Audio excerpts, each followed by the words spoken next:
Joan by Ásgeir Ingólfsson. As you stand there, tied to the stake, feeling the flames dancing around you, you can only think about one thing. Not about France, and not about God, and not about the girl you loved or the boy you killed, no, none of that. You can only think about hoverboards, a hoverboard that will rise to the heavens. You dream of gliding over the highways of the future. You dream of gliding over the killing fields of the future.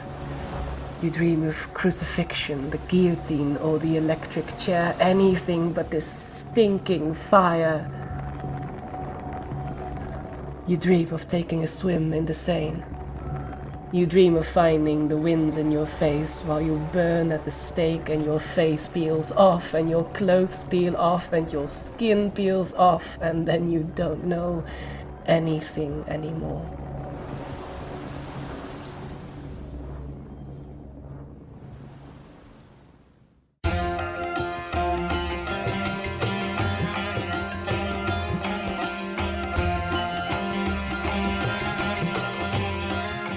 Uduasha City, where the sun is a mirror and the moon a shadow, where dancers cavort in forbidden operas, making love to forgetting and flaying, where the wealthy play at war with silver swords and silken sashes, where the people mine the dead heart of a burning star for cannonballs and pipework, and where 1,000 secrets hide in a forest of paper and ink. Here, the 5 keybearers reside, the 5 who know the secrets of the broken gates of death. 5 only. There is no 6th spire, forlorn and forgotten in the desert.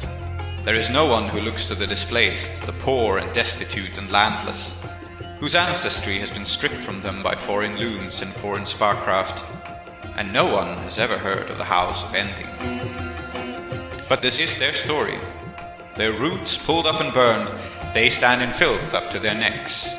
And that is precisely why they must keep their heads ever high. Welcome to Uduasha, immigrant. May it fear the name of the house you will build. Welcome to Desperate Attune, an actual play podcast about characters with their identities in peril, played by an international cast devoted to fiction-first gaming, collaborative world-building, and complex character drama.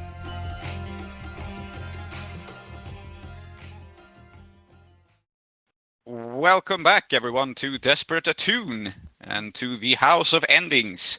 And today we are in the middle of a score. We are in the middle of, in fact, an opera, weirdly. So last session, our crew went to the opera to watch a fake mystical play inspired by a real mystical play. This is all a con set up by Bidruhi's current girlfriend to steal a book from House Ankayat. Girlfriend seems like a strong way to put it, Yeah. but okay. Yeah. You should always put it very strongly. Yes. Okay? No half measures. His current squeeze, I don't know. Girlfriend. Yes, girlfriend. To steal a book of which you know nothing, actually, which is in the possession of an exceedingly dull man named Salman Ankayat. He has withdrawn this from the library after much negotiating with his family in order for him to use the book to study the secrets contained in this play. So that was the scam that was set up. Fake play, lure out the guy with the valuable book, steal the book. The crew has somewhat complicated this by how Saida has a plan to turn the fake mystical play into a real mystical play by summoning a demon in the middle of it. As you do. Which last session he had figured out to do. But it has not yet been done. It is going to be done with a song in which I think pretty much most of the player characters are participating. And in all of the chaos of setting up a song to summon a demon and then leap out to Salman Ankayat and duel him to impress the girl Mumtaz, who's playing the lead role, in all of this chaos, Salman's driver, Vol, has taken the book and handed it over to one of the falconers, one of the law enforcement officers, Captain Peregrine, who is sitting at the very back row of the theater. And that's basically where we left off, with the other notable detail being that Sher-e-Khattam, with his mask, is sitting in a tree, ready to pounce, Oh yes. and do a bit of improvised tiger attacking in the play, which isn't in the script, but you guys worked it in. It's very important. Yes. The South Asian theatre tradition, especially the folk tradition, has always been incredibly improvisational and with much audience participation. So really, we're decolonizing. Uh-huh. Yes. I'll be honest. I'm not sure what the point of I know Bidrohi explained what he wanted to get out of this, but neither I nor my character understand why we have to attack. Yeah, it's because Bidrohi wanted to look cool. There is no other reason. So I see. Yes. Okay. And this way, you also get to look cool because you're going to be a Yes. tiger. You're going to make your what was the noise? Hurum. Yeah, Hurum yeah, noise. that's the one. Yeah, Yes. yeah. No, I mean, that's what sold Mushfiq, that he gets to actually do something in this play where otherwise he's just been a tiger sitting in a corner. But Yes. So yeah, the plan is an improvised tiger attack, then a demon summoning aria, then dueling Salman, and then somehow you aim to profit through all this. Another detail to add is that Moss is currently invisible on stage, having rendered herself invisible by the arts she learned in the desert. And so there's a lot going on. Bidrohi is the only person actually on stage doing normal things in his role, and I think that's where we left off. Mumtaz is going to be so happy with us. No, she will be very happy with me. Yes, okay, sorry. Yes. Get your own girlfriend. Should we do introductions of people, by the way? I completely forgot to do that as we were doing the... Yes, very good idea. Uh-huh. Yeah, so Bidrohi is played by Klow. Hello, Klow. Hello. Moss is played by Emma. That's me. Mushfiq or Sher-e-Khattam is played by Aadiyat. hello. And Saida is played by Tree. Assalamu alaikum. Walaikum assalam. Ji Bhavi. Yes. Quick draw there. Yes. So this is where we are, and I think that we are kicking off unless someone has a way to interfere with Captain Peregrine flipping through the book bound in blue leather at the back. I think we're kicking this off. I wish Yeah. that I did. I think that we are kicking this off with the tiger attack leading up to the song that will summon the demon. No, I think we do have a means of interception here, Mm-hmm.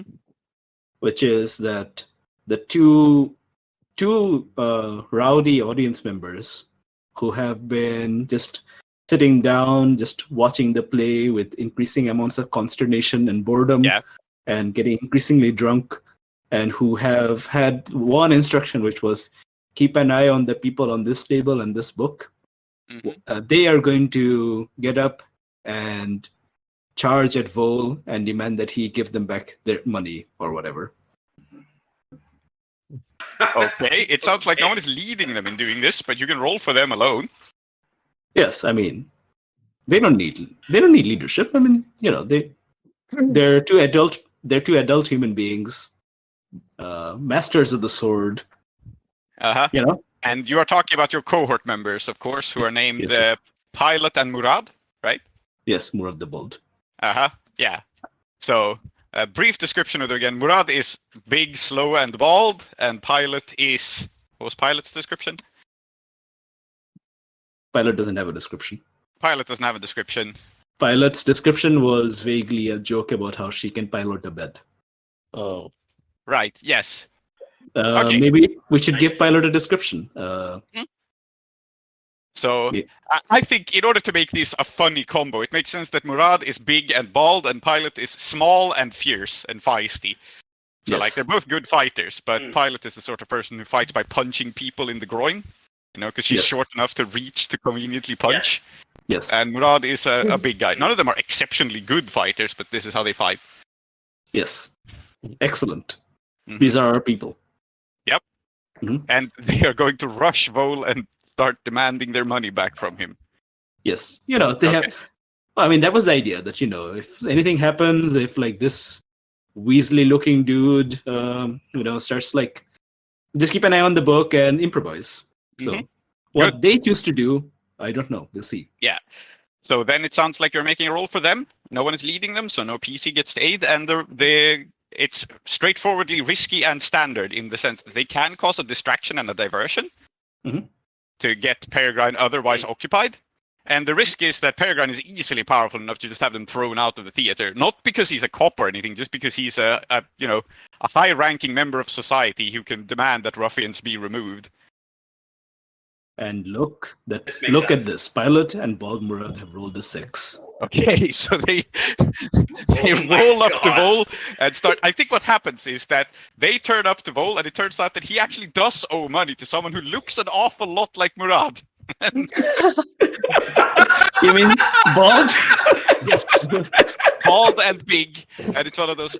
Someone's probably told him, there's going to be a bald big guy coming after you if you don't pay. And so he starts to actually panic and be like, "Oh, no, sirs, I'm with my good friend here, Captain Peregrine, my good friend. Could you please lend me some money, Captain Peregrine?" And Captain Peregrine is like, "In a moment, Oh my god!"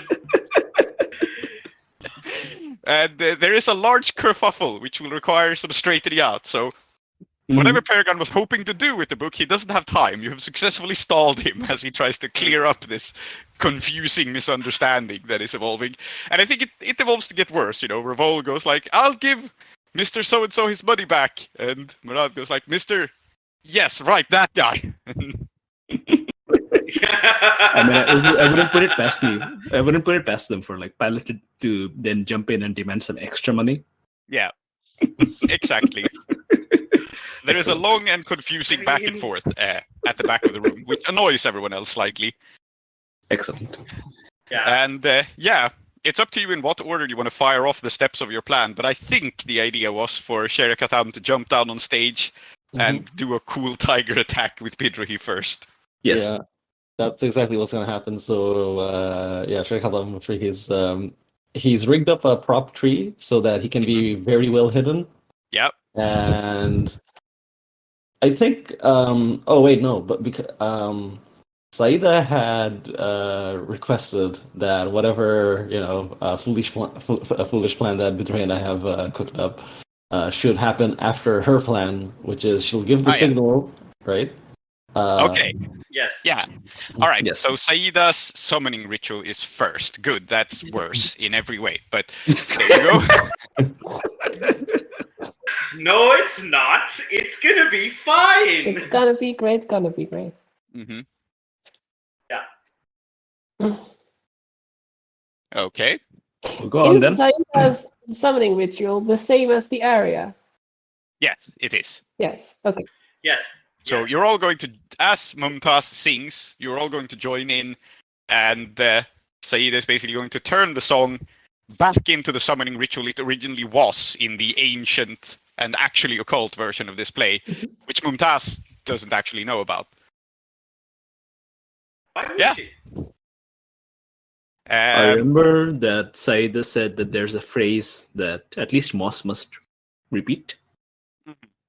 Yeah, I think I am like there invisible with the mask of the peacock god.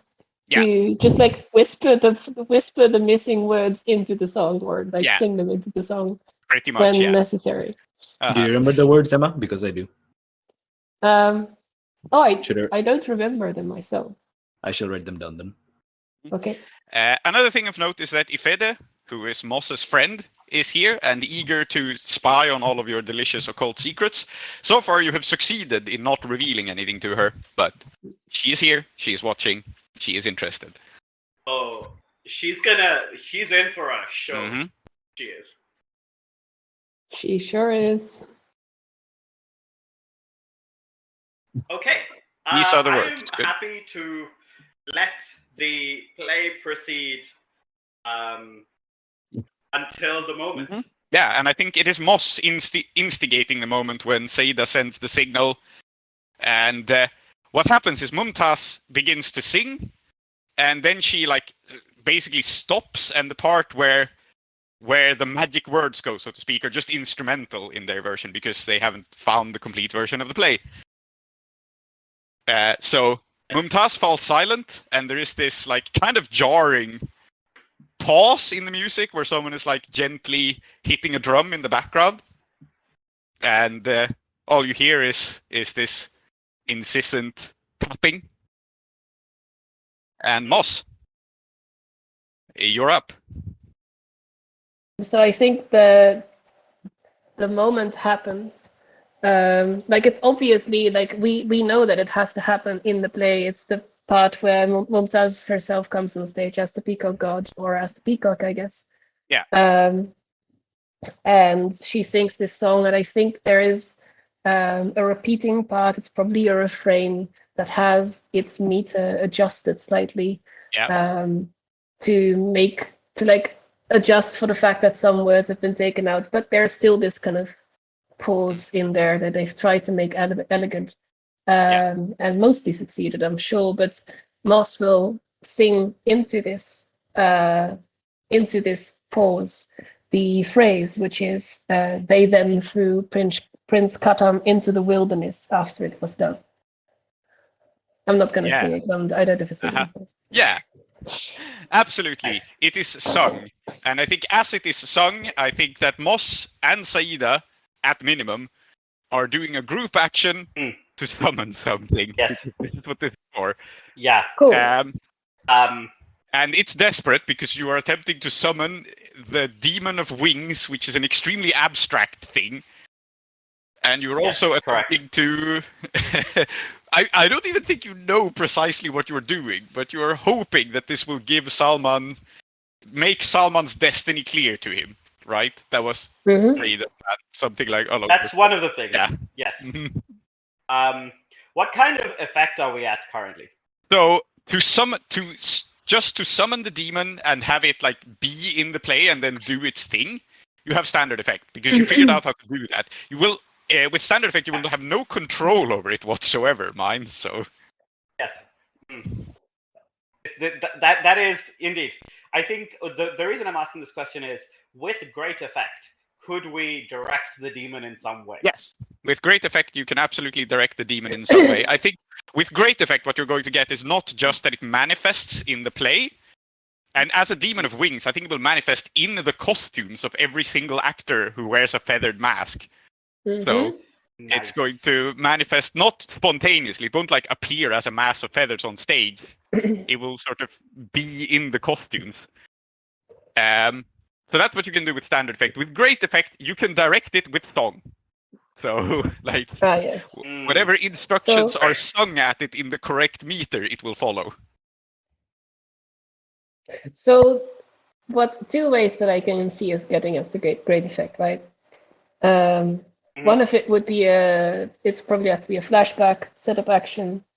Can you set up actions? I never know this bit of the anyway. Like to try and get a glance at the book, because I'm sure there's some info in there. The other is we could also just push or trade position for effect, and I can see how that is just like trying to command the demon, making it more stressful and more desperate. But also it already is desperate, mind. It's desperate standard by default. Yeah. All right. But there is an extremely desperate, right? Yeah. Yeah. Deadly. I'll allow it. But I think I took warded in the previous session because I figured we were going to be rolling this, and I thought, well, we will need I will need the ability to resist. But we could use it to push instead, and I almost like that fictionally. Okay. Because what I was thinking for warded is that I think that like Saida has been spending some time now thinking she's gonna make a god, right? And the like she's not really settled on how one does this. It's all very theoretical and experimental at the same time. But one of the things that she's done, I think, is that she has made a song intended as like a funeral dirge for Prince Khattam, right? And Yeah. it is a magical ward in that she is summoning her prince who does not exist to save her in some fashion, right? Yep. And All right. the reason that this line is really important is that it's part of that song. Right? So I think I'm going to mark my special armor here to push myself. Okay, for perfect. great effect. Great. All and right. what I'm doing is I want to be very clear that what I'm doing is I'm asking a god that I have yet to invent to intercede on my behalf. And the presumption that like when I invent it, it will be able to work backwards in time.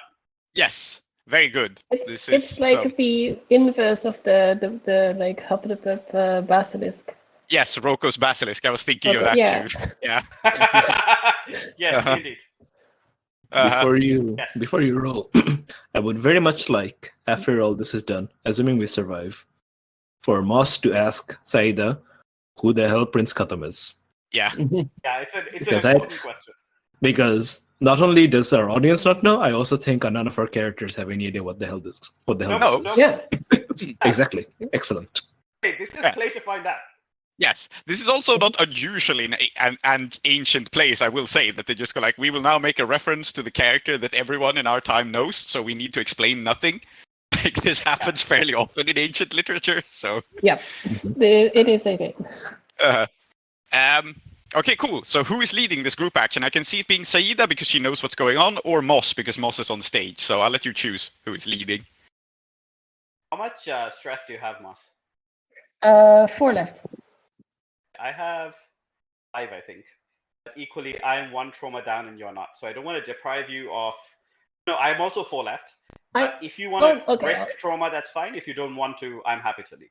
I am always ready to risk trauma. I'll lead. Yeah, the person who leads also takes more of the risk. So I guess Moss is leading. Yeah. Good.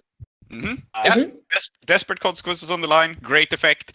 And what will happen here with great effect is you will manifest this demon and you will be able to direct it by singing. Excellent. That's exactly what I want. Are we rolling... Sorry, the last thing. Are we rolling the singing, in which case it's sway, or are we rolling the magic, in which case it's I think it must be Attune in this case. This is more about getting the invocation right. Then... And also, it's Desperate Attune. Yes. I see what you did there. Yeah. Then, with the great effect, you will be able to sway the demon. That's what I'm getting at. So it won't automatically do what you're saying, because, again, it has to be sung correctly, but you will have the possibility of directing it. So... I propose a very stupid way for me to also participate in this. Okay. Which is that Prince Khattam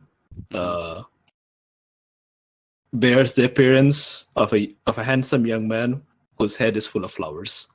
Okay. You can participate too, but I will flag that you're also exposing yourself to the risk, because this thing is possessing your costume, so... Yes. Is there any way we can get Mushfiq to also participate? Because he also has 0 in Attune, and I think it would be incredible if, in a 4-person group action, we have, between all of us, 2 dice. Okay, let me think. So, because like I'm hiding up in my, I think like the rigging that Mushfiq's made for himself is kind of like a hammock. He's just lying there until like. Yeah, I have a dumb way for Mushfiq to assist if you don't have an idea yourself, and I think it's that Moss says these lines like they threw Prince Khattam into the wilderness when he was finished, and then the only thing Mushfiq does is he slams 2 cymbals together at the end of the line. It's like a dramatic beat. But it's important. Symbols, but he has to be quiet. It's like a tiny, it's like a little triangle. Yes. Triangle, perfect. Just like a little ding. I think the way I see it then is like, so there's the invocation, there's the person who's saying the invocation, there's the priestess, which is Saida, there's the musician, and then there's the potential avatar. Yeah. And I'm the only one who's like, what's happening? Okay, sure. Song. Okay, once it's done, I will fight people. Cool. Okay, excellent. Then I guess you're all rolling Desperate Attune. Wonderful. Excellent. Yeah. So Attune, Desperate, great. I will not push myself because I don't know what's going on. Excellent. I am going to push myself. Mm-hmm. Very, very risky, also very spicy. Yeah.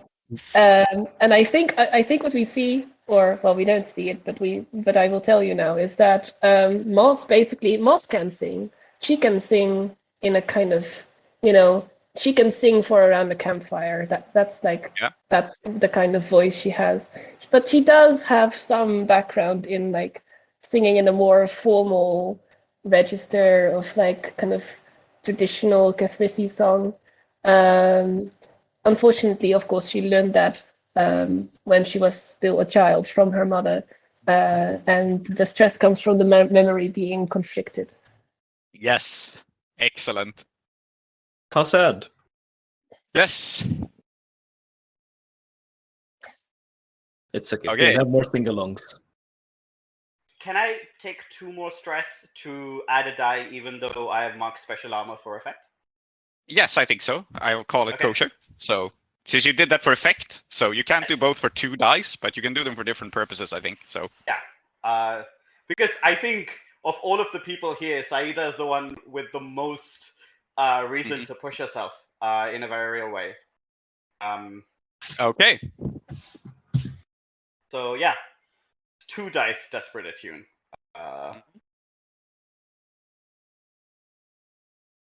Wouldn't it be very funny if someone critted? Okay, Saida rolls a 5. Bidrohi rolls a 2 and fails. All right, so should I go next? Yeah.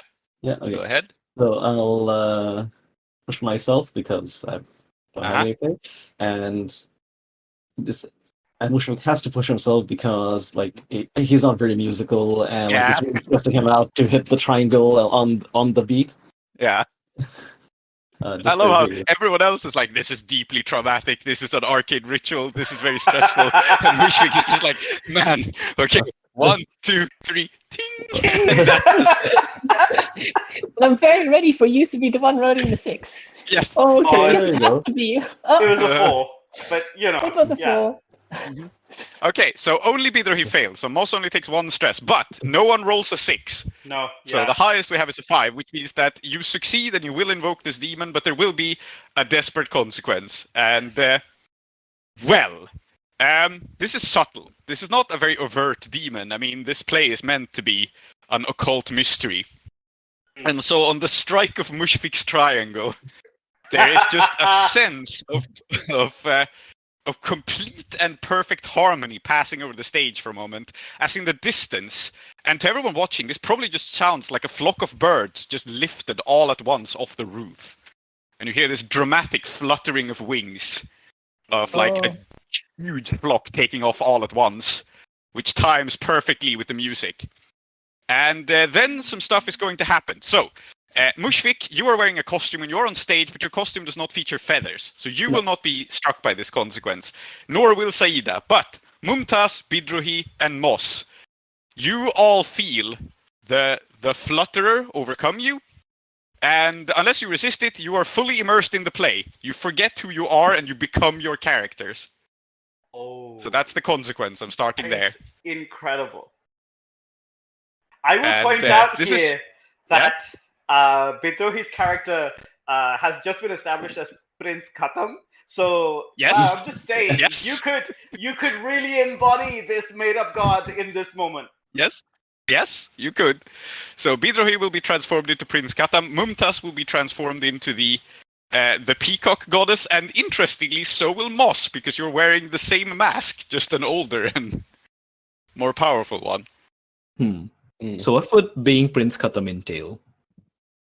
Well, here's the thing. I don't think that you guys know. You have seen the script, but Prince Khattam isn't in the script. Correct. So, what happens at the climax of the play? I can tell you what the play is about, right? And it's the tragedy of this peacock character forgetting who they are and sinking into the depths of the city below and becoming forgotten. And Prince Khattam being thrown into the wilderness. So Prince Khattam at the end of the play is presumably no longer in the city. And the peacock is in the city, but with total amnesia. But that's at the end of the play, and that hasn't actually happened yet. So yeah, you will be engrossed in the play, and basically what will happen, I guess, how we will play this out if you don't resist it, is that your characters will forget who they are, and you will have some amount of agency, but as long as the play goes on, you will just do as the role demands on you, and I will tell you what that is. So, if you don't resist it. I'm going to resist it. Mm-hmm. The way I'm going to resist it is that I have a massive and highly developed ego. Yep. Fair. Great. Yeah. There ain't no ego death happening here. Yep.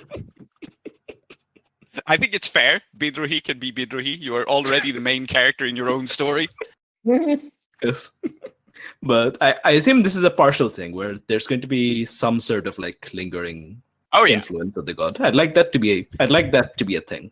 Yeah, there is going to be a lingering influence, and you're going to see that when we get to the effect of the role very shortly, which we haven't yet. Okay. And which will be most obvious to Saida, I think. What about Moss? Are you resisting this, or are you letting yourself be swept up in the story? One sec. So basically, the consequence here is that we just do as the role that we're playing demands, right? Yes. Yeah. Well, that sounds like not participating in the score anymore, which I don't want to do. Yeah. So so you're also resisting this? Yes, I will also resist. Mm-hmm. Yeah, basically it's a temporary level 3 harm, right? So like you would have to push yourself to act. Yeah. You would have to push yourself to not act because you're acting by default. You get what I'm going at. Yes. Yeah, and I think that I'm going to be resisting with insight. Having been out in Deathlands, I imagine that Moss has probably been possessed before, or encountered the possibility of it. So there will be an attempt to notice it happen and like kind of try to defend against it. Yeah, I think the easiest way to defend against it with insight is to just take the mask off. Yeah, makes sense. Yeah. So that resistance is a 5, which means I exactly feel my bar of stress and trauma out. Oh, lovely. So, I think what happens is probably that I think the logical thing is, right, you will struggle with the role for a while, so you will come out of this. Mm-hmm. But the trauma here will represent you having been swept into, briefly having been another person, right? Because this is magic, so this is not just being engrossed in the role at the moment. You briefly are someone else. And what that does to you is up to you. We can return to it. The other person affected is Mumtaz, who was singing this aria and then is. Again, it's not like a physically visible transformation in the sense that anything overtly supernatural happens. Her limbs don't change in the wings or anything like that, but it is a transformation coming over her, just in the way she moves and in her voice and in her eyes. And she is fully taken by the tragic peacock goddess, the heroine of the play. And the other thing that happens is the effect, which is that, Saida, unless you want to steer this some other direction, which you totally can, the demon is present in the play, and Salman is absolutely mesmerized by it. Excellent. And you have a couple of moments here to direct the demon because you got great effect. Yeah, but otherwise, it is just going to draw him into the story. And because he has a magical destiny, this is going to have a dramatically different effect on him than on the actors. Okay. I do. Maybe that's what you want to happen. I don't know. Yeah. I want to add to this. I don't want to change it. I think it's totally fine. And I think if it works out, Salman will just be so happy with us that he'll give us the book, right? But I think what I want to do here is that I have a demon in my soul that weighs me down, right? And what I want to do, if I can, is this demon of forgetting, of abstract flight, whatever it is, I might be able to convince the demon in my soul that it is also an actor in this play, and therefore it may leave me. Okay. So you want to give the demon that is inside you amnesia? What I really want, which I don't think I can achieve, is I want the demon that's in my soul to fall in love with the Flutterer, but I don't think I can make that happen. Okay, so I will tell you that you have a sway risky limited here. And the reason it's risky is this demon is already possessing you. You're not trying to manipulate the flutter, you're trying to manipulate Samum, which is less risky because Samum is just less powerful. But it's limited in the sense that Samum is already in love with you. So you can distract it, but you can't fully change the object of its desire. Okay. Unless you do something about it. Yes, I'm gonna trade position for effect. And I think the way that I'm gonna make this desperate is that I see Salman like being drawn in, right? And I can see a couple of things have happened. I can probably see that Moss has lost herself to the role. And I think what I'm gonna do is I'm in like an alcove. I'm just adding my voice to the quiet, right? Like nobody can really see me.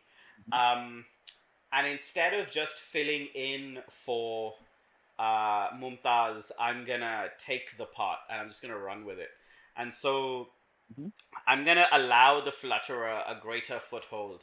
Because what's like once one demon has a hold on your soul, another demon's not really a problem because they're just gonna fight each other. They're gonna fight you. Okay. So sure, desperate standard it is. You have a unique opportunity to get rid of this thing that is haunting you. And sway? Yeah. Okay. I think it's sway. I think you're trying to persuade it with your song. Of course, having multiple demons fight over your soul is a famously safe thing. It actually makes you like really cool and sexy, which nobody like tells you. That's why nobody does it. But that's actually why it's amazing.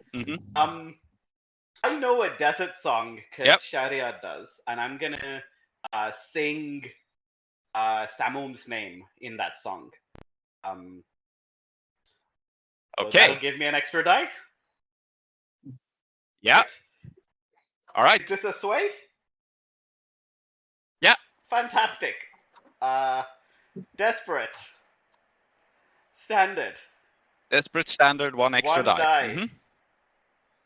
That's a 2, a 1, and a 2. Oh, and it fails. This is why I play this game. It failed. Yes. Okay, so what happens is that you raise your voice in the aria of the peacock goddess, but to the demons who see the world through the ghost field and who hear through the ghost field, there is no fooling them. Mumtaz is the peacock goddess. She has become the role. And you are just a person performing a hauntingly beautiful desert song.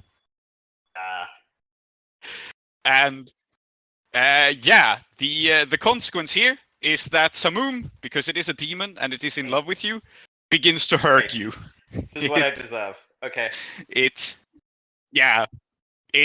seeps into you, it weighs you down, it smothers you with the weight of its love, and it steals the breath out of your lungs as it craves the song. And so mark a level 3 harm, choking to death. You can't breathe unless you resist it. And to be clear, this is a level 3 harm that unless you are saved from it with like someone artificially restoring your breathing, you will die. So so I'm gonna mark armor here to bring it down to a level 2. And the armor that I'm marking is I have fashioned some kind of protective amulet. Again, in the name of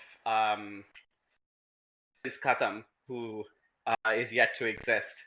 And I think that as I feel myself choking to death, I focus my mind on Prince Khattam, and I know I have promised him my ending, and nobody else can claim it before me. Before he does. Okay, yes. So then you will just have a level 2 harm, which is shortness of breath. Like you're still going to have trouble breathing because every time you inhale and exhale, Samum steals some of your breath and treasures it.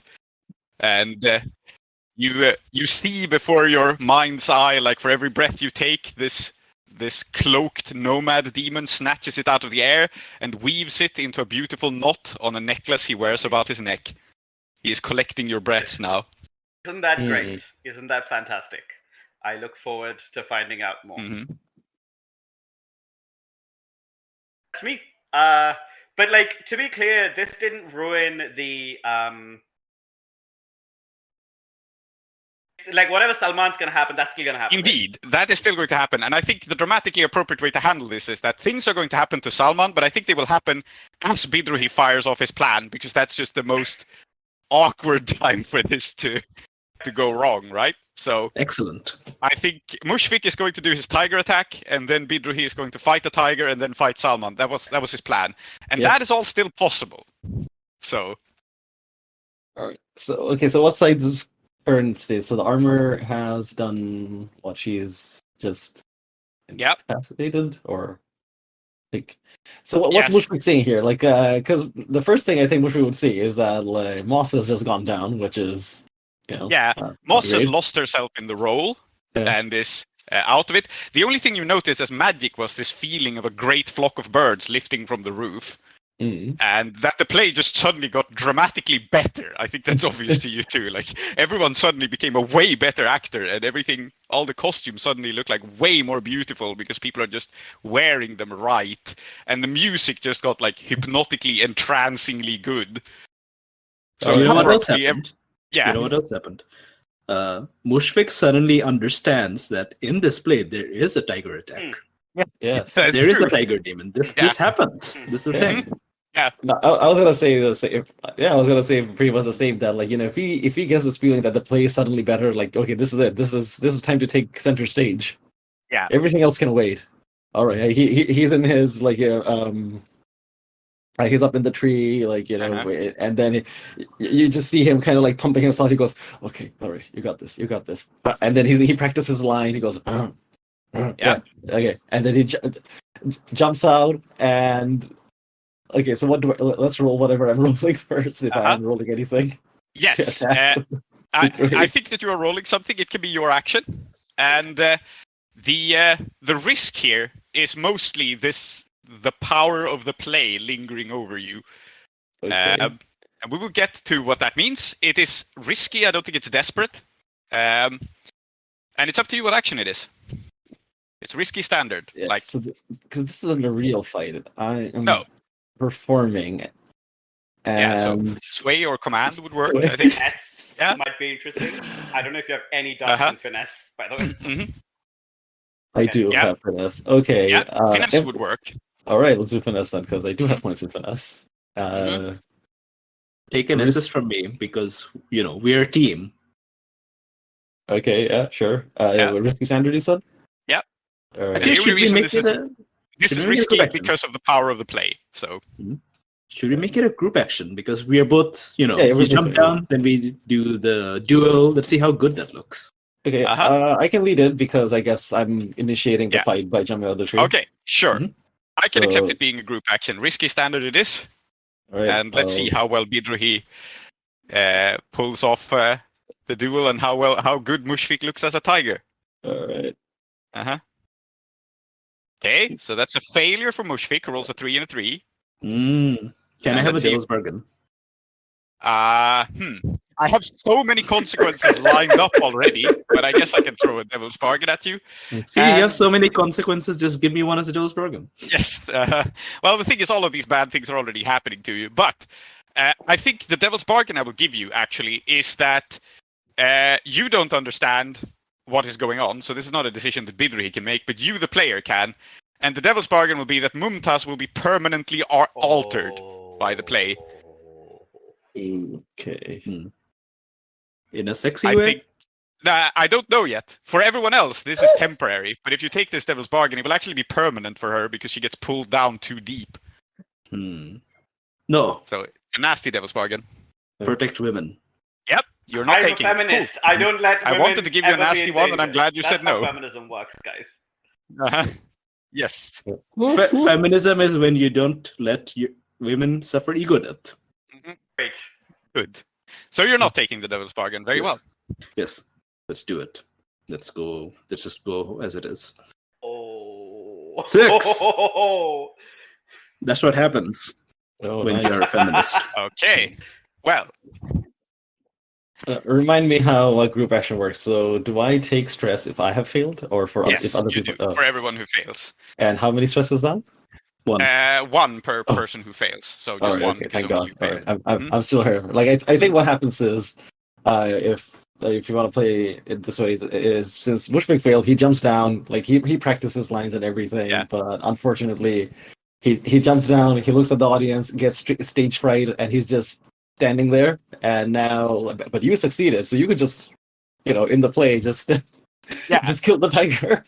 Kill the tiger and engage. And the thing is, the risk here was, Pedrohi, because you are so immersed in the play, for a second there when Mushfik jumped out of the tree, you actually thought you were being attacked by a tiger.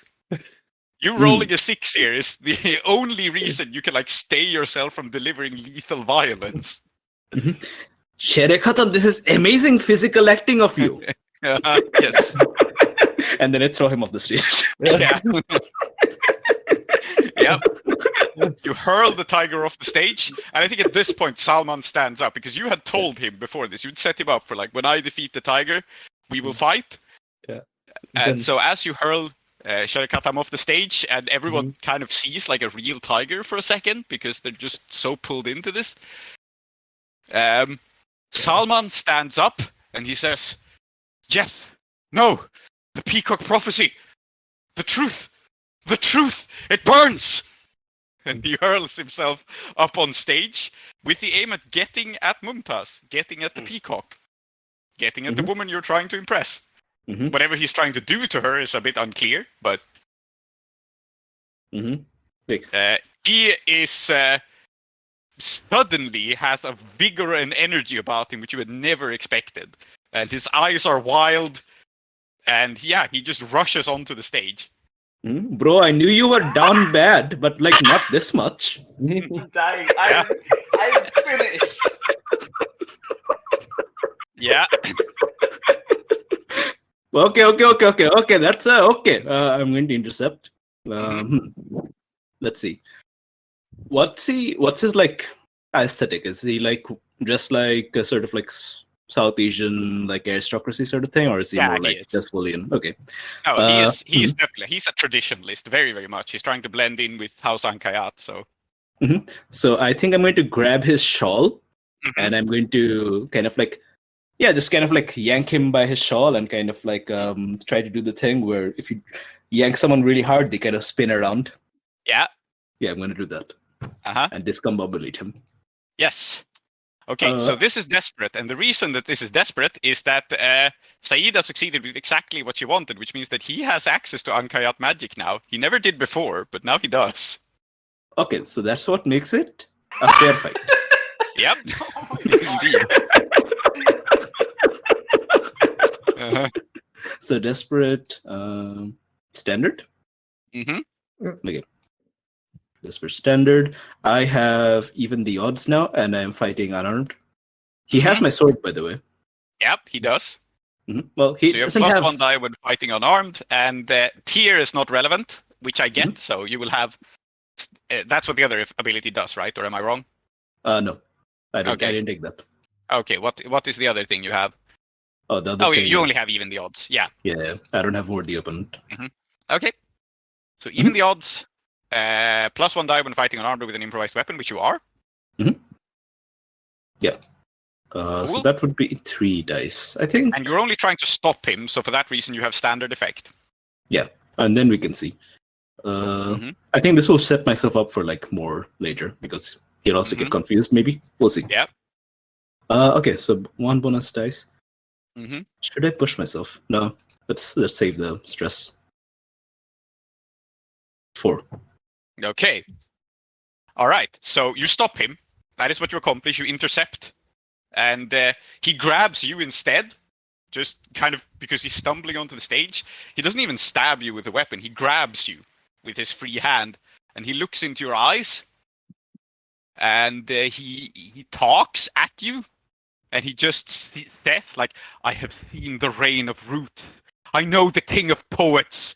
You will not stand in my way, peasant." And then he curses you. Okay. So take a level 3 harm, the Reign of Roots. Is this something I can resist by marking armor? it's a harm. So if you have a way, like I will accept something like Saida's amulet, right? Mm. But it will require a good explanation for why it works. Because with Saida, she is an actual occultist. You're not. So. But like, what would the rain of roots actually manifest itself as being? Like, what is the physical impact of this? The physical impact is that actually, you know what I think is not the. I just remembered your role. So scratch that. It's not the rain of roots that is the curse. It's banished to the wilderness because you are being Prince Khattam. Mm. And so while you bear this curse, you do not belong in the city. The Deathlands will call to you. But like, there's no like ladies out there. Nope. Nope.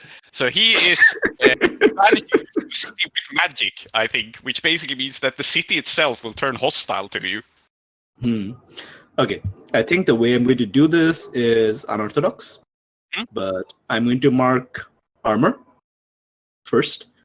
And the way the armor is going to slightly help is that I am physically heavier. And thus, like all this stuff that like involves like feathers and wings and being thrown around, I have like more critical mass. Okay. So it makes it a bit harder. Sure. And then I want to manifest it as like it turns away from being like an actual curse that like compels me towards something that is physical harm. Yeah. Okay, makes sense. So I think what will happen is, this is. So I guess he notices that he can't throw you around. And he says, the city rejects you. I take back its blessings from you. And you will vomit up everything you have eaten and drank today because it belongs to the city. Okay. So that's your level 2 harm. Can I like throw up on him? Yeah, you can. Excellent. That's fine. Yes. But you will have a level 2 harm, like the city rejects you. So you will basically be allergic to it for the effect of a -1 die. Until this is cured. Okay, we'll have to figure that out then. But okay, I have you can resist it. You can resist it down to -1, or down to level 1 harm if you wish. Just pointing that out. That's a good point. Okay, I'm going to resist it with resolve. See what happens. 3. 2 stress away from a trauma. Okay, in this case, I think you fully resist it because I don't have a level 1 harm in mind here. I realized, I thought about it. I don't think I have. I don't think you can be a little bit banished from the city less than this. So it's not really gradual at this point. So I think you have fully resisted this consequence, although at the cost of armor and stress and so on. And he's still holding you. He's still like shaking his hand at you. And I guess he says, as he sees that this is not working, he says, the city will not leave you, Prince Khattam. Very well. Very well. You come with me then. Okay. And that's all he's going to say. And then he's going to do something to you unless you stop him. But you have a moment to act because he's surprised. Yeah. I think what I'm going to do is... So I'm on the stage. And this bro's like giving me some really weird vibes and energy right now. Yeah. And like... not a big fan of this. So I think when someone's on stage and they kind of like just get really rowdy and then they try to like, I don't know, rush one of the actresses and so on. This sort of thing happens all the time, unfortunately. Yeah. And we're in Ashglister. Yeah. And there's a cop right there. There's like Captain Peregrine right there, right? Yeah. And so this all man I have is clearly intoxicated on something at this point. So So he is also unfortunately a nobleman, which is why the crowd in general do not just pull him back, right?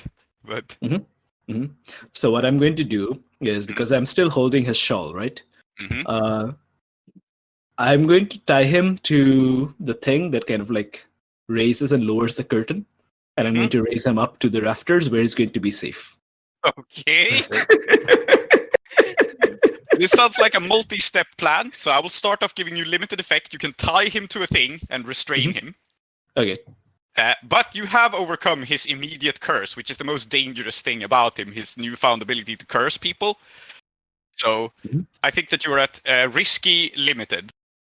And I think that this moment actually is the perfect moment, Emma, for Moss to return to the action. So, Moss, Yes. you have been pulled into the visions of this play, Mhm. and as you come to, you will hear Salman say something, and you can tell me how you interpret it, but somehow you will have seen visions of it.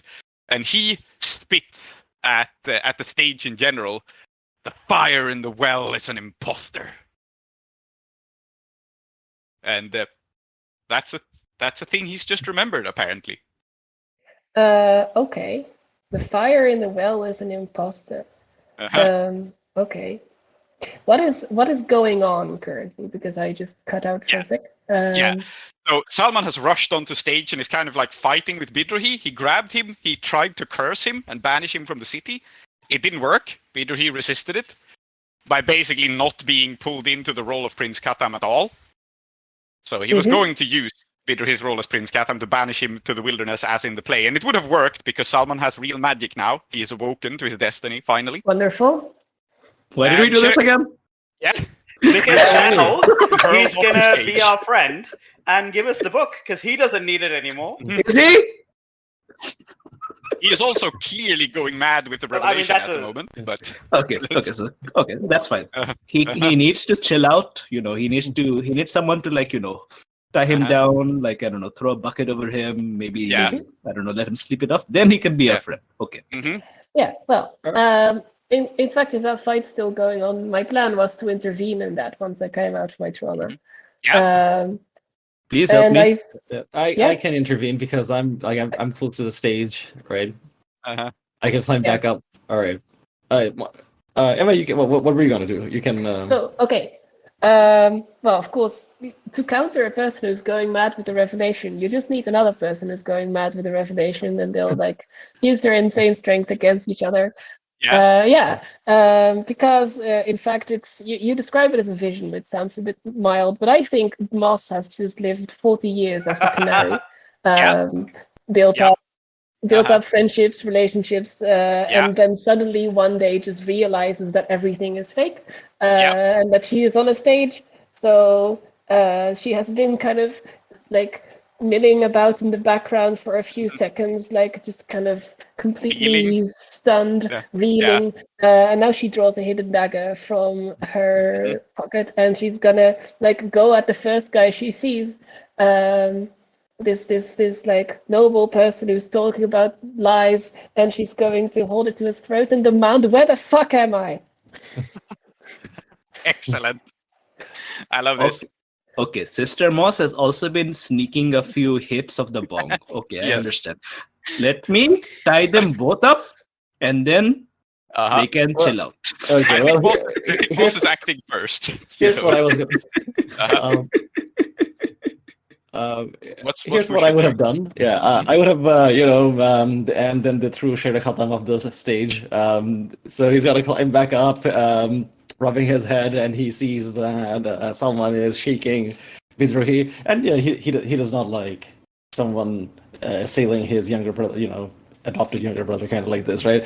So he walks up behind Salman, taps him on the shoulder, and says, "Oi, the stage is for actors only," and I'm gonna try to grab, take his arm and then kind of hold him in a, I don't know what you call the hold, right? You twist his arm behind him, and then, assuming this succeeds, I can try to maybe use some of the stage rigging to along with this way to tie him up. I have a suggestion. Okay, it seems that we have each narrated that we are doing something that's mutually exclusive to this man. Yeah. They can't all be happening. However, I feel like what what can we're be happening. doing actually is a group action. you're all to, trying to subdue restrain this him. guy. exactly. So- But here's how I think it looks. This man is a fountain of sorcery at the moment, and he's gone mad. Yes. Somehow, all three of us are doing our thing in separate timelines that converge together. Okay. As the GM of the last campaign, I am so glad I am not participating in this group action because I don't condone this shit. Yes. So you're all taking group actions to try to restrain this man who's gone mad with the revelation. Fair enough. I think that, so one of you is putting a knife to his throat, one of you is bending his arm, one of you is tying his shawl to a rope. These things, it's hard to see how they can all happen at once, but they can all happen. So let's call it a group action. Your goal is to restrain him, and I guess whoever rolls the highest will say how precisely he ends up restrained. But that's it. That is the question. How can it all be happening at the same time? Yeah. I mean, I'm just visualizing it as 3 people having plans and just like it ends up looking like a pylon, basically. Yes. Well, I mean, Yeah. my thing's happening in the real world. Uh-huh. Bidrohi's thing is happening in the world where he's Prince Khattam, and Moss's thing is happening in the world where she's the peacock It's queen. What was it? Yeah. Canary. So that's how it's all Canary. happening. Yeah. Yes. There's a lot of dogpiling going on. So Yes. let's make this a group action. But I think you've talked me into making this desperate. And the reason it's desperate is less that he poses a threat here, and more that you are at risk of injuring each other quite severely in the process. It's like, hey, I recognize this person Yes. who I'm like Yeah. holding a knife to his throat. Oh, it's Bidrohi. Yes. So, okay, it's a very desperate, messy group action. You're working together, but in the least coordinated way possible. I think we'll call it that.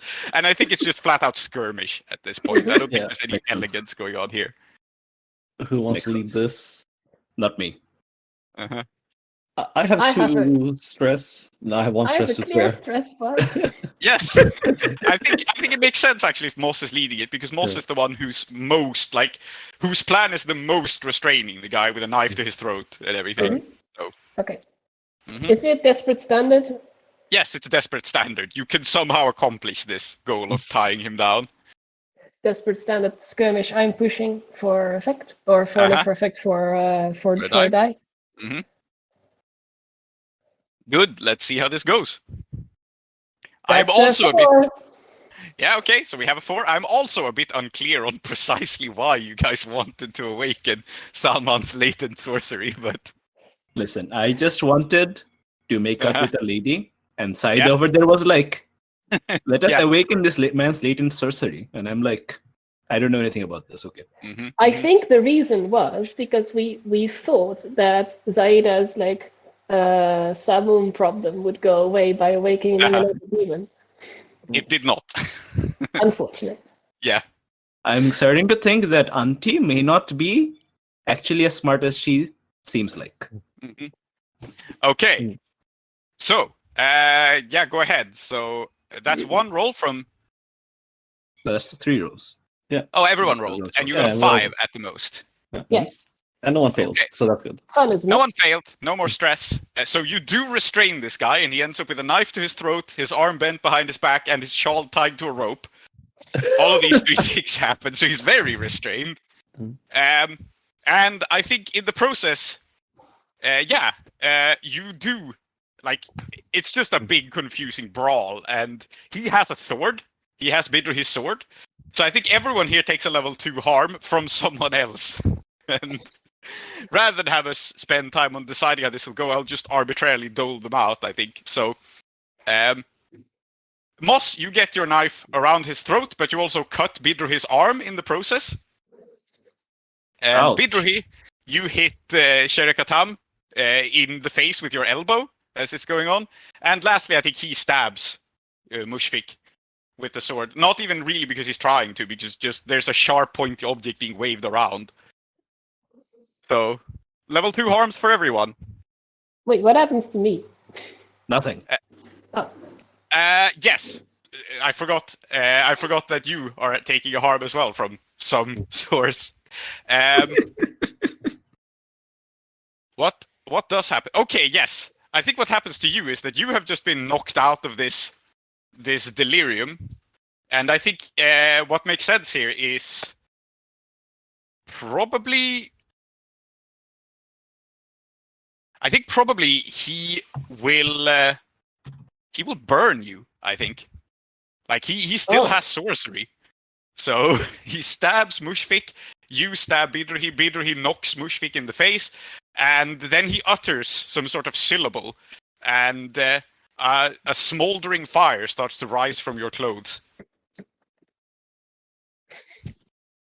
Yes, Bidrohi's harm is I Okay. got beat up by my own family. Sad. And- I'm gonna resist, stop, drop, and roll. Yeah. Because if I'm just on fire, like I'm not gonna Yeah. just stand there being on fire. And the way that he sets you on fire is, I think he says, "Do you not see the fire is an illusion?" And then you start to burn. Because Yeah. and he is apparently trying to convince you that you are not on fire, but you feel very much like you are. So yeah. Oh wait, then it's consequence from basically deception in that case. So it's gonna be me trying to resist it with insight. That's 6.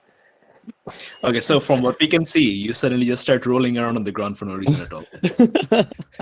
Shouting, "It looks pretty real to me!" Yeah. Yeah.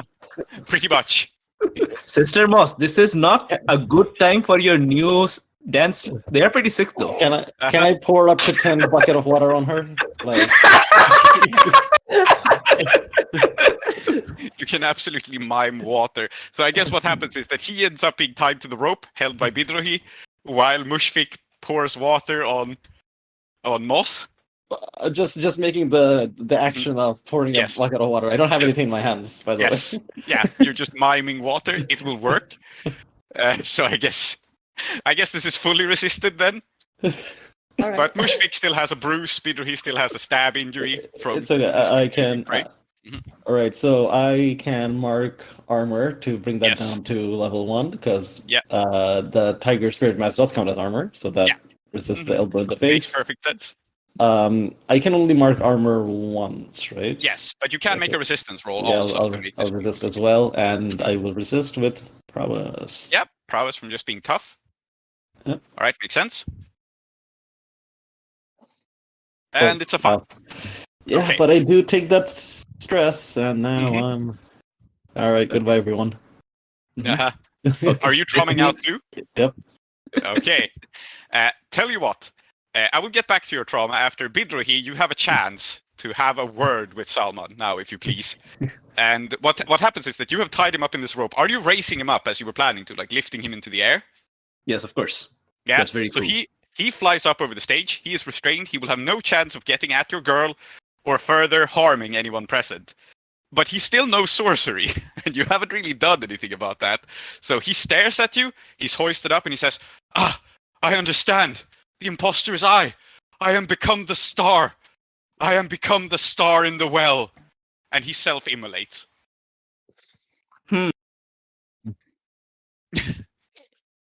He catches fire out of nowhere, and he starts to burn where he hangs over the stage, burn brightly as the star which fell over Uduasha. I think at first when he just started saying like, "I understand that I'm the imposter," like, bro, I told you that you are trying to be this cool guy, but you aren't, and I'm glad that you have a journey of what the fuck are you doing, bro? I think I'm going to just... So I hoisted him up. I'm just going to like let go of the rope, and he's going to drop down to the ground. And then I'm going to... The problem is that you turned him into a falling star, and I think I want to bring in Saida back here. Yes. So, Saida, you understand what is going on here, and I think you understand it with unusual clarity, as does Ifede, who is watching all of this unfold. Salman has awoken to his destiny, and he understands the lies that are fire. He has stumbled upon some incredibly deep occult secret dredged up from his destiny or his memory. And I will tell you a secret thing here, Saida. Salman will not die from the fire. It is false. But it is said that the Ankayat hold the secret of teleportation, and he will self-immolate and he will reappear elsewhere, enlightened and unburdened by his physical possessions.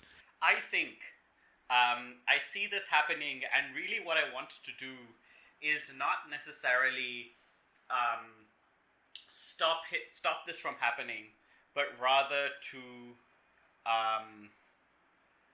help him be okay, like help him to not freak the fuck up, right? So as I see him say, "Oh, you know, the fire is false. I am a falling star. I am going insane. Whatever." I would like to sing him back to sanity. Is this something I can do? Yes. Absolutely. I guess it is. Great. And So the way that I'm doing this, in fact, is I'm kind of seeing in him something of myself, which is he's realizing something so profound about reality that it completely changes your worldview. You can either do what many people that Saida has known have done, which is change accordingly, or you can reject it completely and say that now that I've understood this, I'm going to do something completely batshit insane in order to make sense of it. Which is why she settled on I'm going to make a god as a solution, right?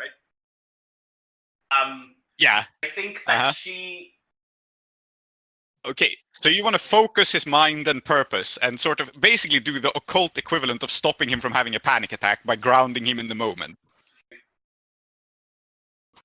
Yes. This feels to me more like a sway than an attune, but it could still be an attune. What do you think?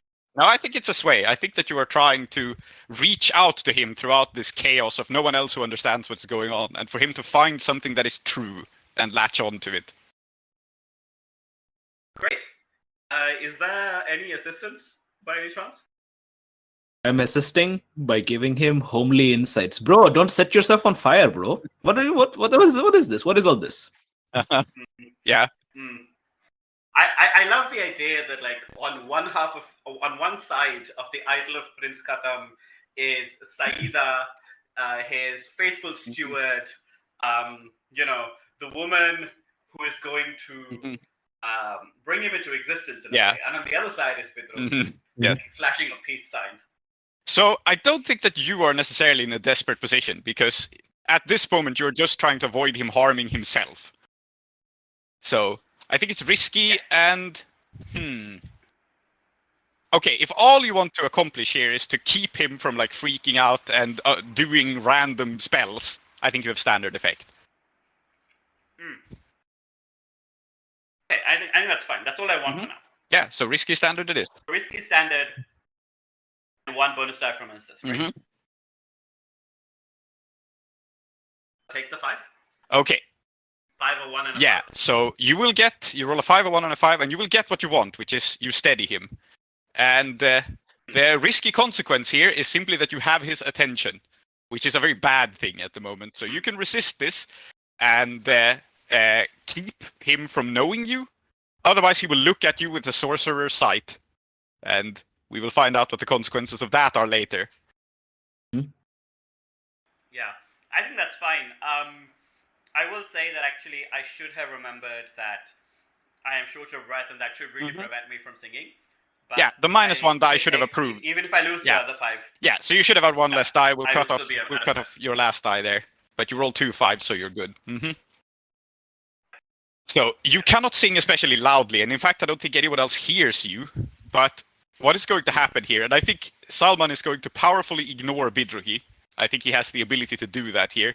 And now something just overtly fucking supernatural happens before you, right? And he falls to the stage and he just stands up, still on fire, apparently unbothered by it, and all of his like super expensive gold embroidered clothes will just burn off him as he stands in a pyre of his own making as some sort of like human torch burning divinity figure. Like everything that's on him is just immolated. And he turns and he looks towards Saida and he speaks in a sorcerer's tongue that you understand because you are trained in these things. And he says, "Ah, a teacher, come to me through fire and war. Good. Good. We will speak of this matter. We will speak of the things I have seen beneath the well. The fire is nothing. It means less than nothing." And then he will just unbotheredly begin to walk down into the audience towards you. You know what? That's fine. That's totally fine. It's fine, guys. Okay. I think as this happens, we see her kind of gasping for breath, and she is going to make a signal and hope that Moss is looking. discussed some signals and stuff. Yes, Moss, you have had your worldview shattered and been set on fire in very short moments. Do you think you have the presence of mind to pay attention to Saida? Gosh, is this just an action roll? It might be, yes. I think it's cooler if she gets up and the thing that anchors her is like the first recognizable thing is a familiar face in the audience making a sign that she knows means like an assignment. Yeah, excellent. Yeah, cool. And I think the sign that I'm making is just book, right? Like get the book, or yeah, pretty much. Like, where is it? Get it. We're not gonna have a better time. And it's not like this is not.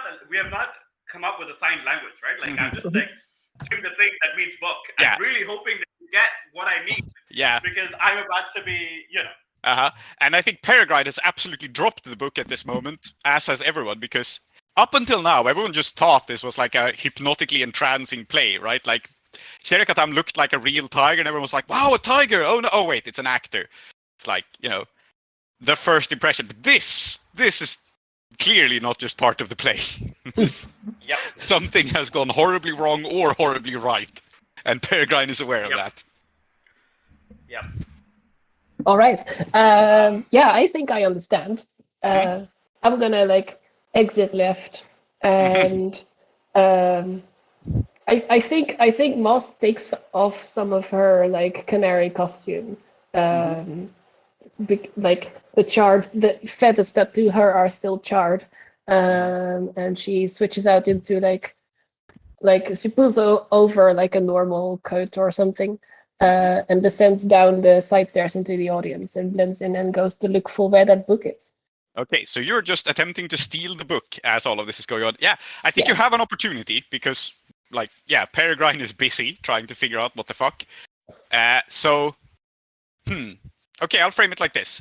Prowl risky standard to just get to where the book is and potentially have it but not get away for it. Or if you somehow get great effect, then you can just steal it.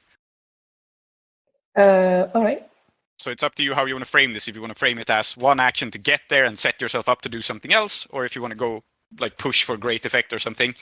But I think by default, just by weaving through the crowd, you can easily get to Peregrine's table undetected. So that's your risky standard. Yeah, I think it might be more of a finesse because it's more misdirection than trying to be unseen. Yeah. So yeah, it's very much like a social stealth kind of thing, right? So I'm gonna try to try to get there first. Did you say risky standard? Yeah, I did. We're just gonna. This doesn't have to be complicated. I'm just gonna see the roll as it is. It's a crit. Double sixes. So what will happen is that you get there and you somehow misdirect Vole. Peregrine is paying attention to what is going on. Vole is the person who has his attention to the book because he was supposed to keep this for his master who is just caught on fire, right? And so I think Vole is reaching for the book and about to pick it up, and then you have an opportunity to completely throw off his trail. How do you do it? Wait. I am basically distracting him from picking it up, right? Yeah. You have your crit bonus here is basically you can completely misdirect Vole as well, and just get a clear line for the book. So how do you do that? Blending into the crowd. I think I put on my most theater security voice. And I do say something like, "He's going insane! Find his driver!" Yeah. And Vole turns and just spontaneously melts back into the crowd because he's an experienced scoundrel. And you have this book bound in blue leather before you. And I guess you can just swipe it if you want. I'm gonna swipe it. Yeah, you pick it up. It's heavy. It's large. Yeah. It's heavy, it's large. I think it's like a 2-load book just because it's big. Wow. But you have it. All right. Mhm. I guess that puts me to normal load now. Yeah, it Basically. does. So Which makes sort of sense because you're not that Yeah. inconspicuous carrying a giant occult book. You Yes. notice a thing as you put your fingers to it, by the way. The leather doesn't appear to be dyed, it just appears to be blue. As if it's made from the hide of a blue creature. Oh. Ooh. Also, you won't be normal load, Emma, because we have the rigging, so your weapon wouldn't count. Oh. Cool. Good. So then I guess you can hide this conveniently. Yes. Mm-hmm. It was a very big coat that I spiked. Uh-huh. You're a Deathland scavenger type. You know how to pack. Uh-huh. Yes. Yeah. Very effectively. Uh-huh. Yeah. So I know what I want to say to this man as he approaches me. I will say merely in some mysterious voice, as expected of an occult teacher. I will say, find me where the ruby drowns. There we will speak more. And I'm really hoping that, like, by doing this, he maybe gets a hint or just does not, like, make this happen here. Because we need to get away. Because with any luck, I don't know if I've noticed that Moss has done this, but I sure hope so. And we can't really stick around anymore. Yeah. Find me where the ruby what? Drowns. Find me where the ruby drowns, because it's the ruby jetty. I want to find him with Shadia, basically. Yeah.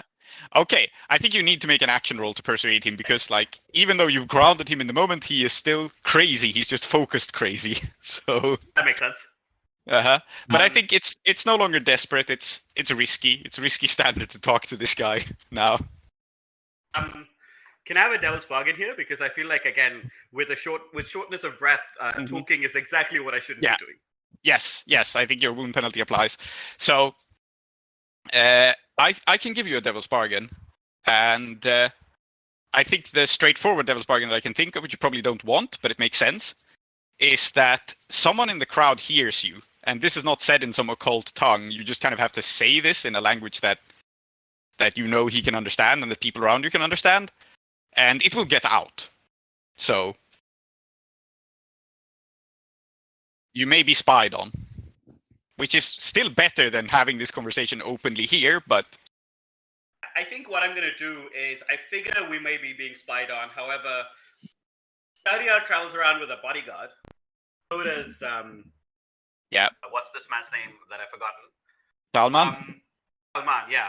So maybe I can try and counteract that somehow at that time. But for now, I may have no choice.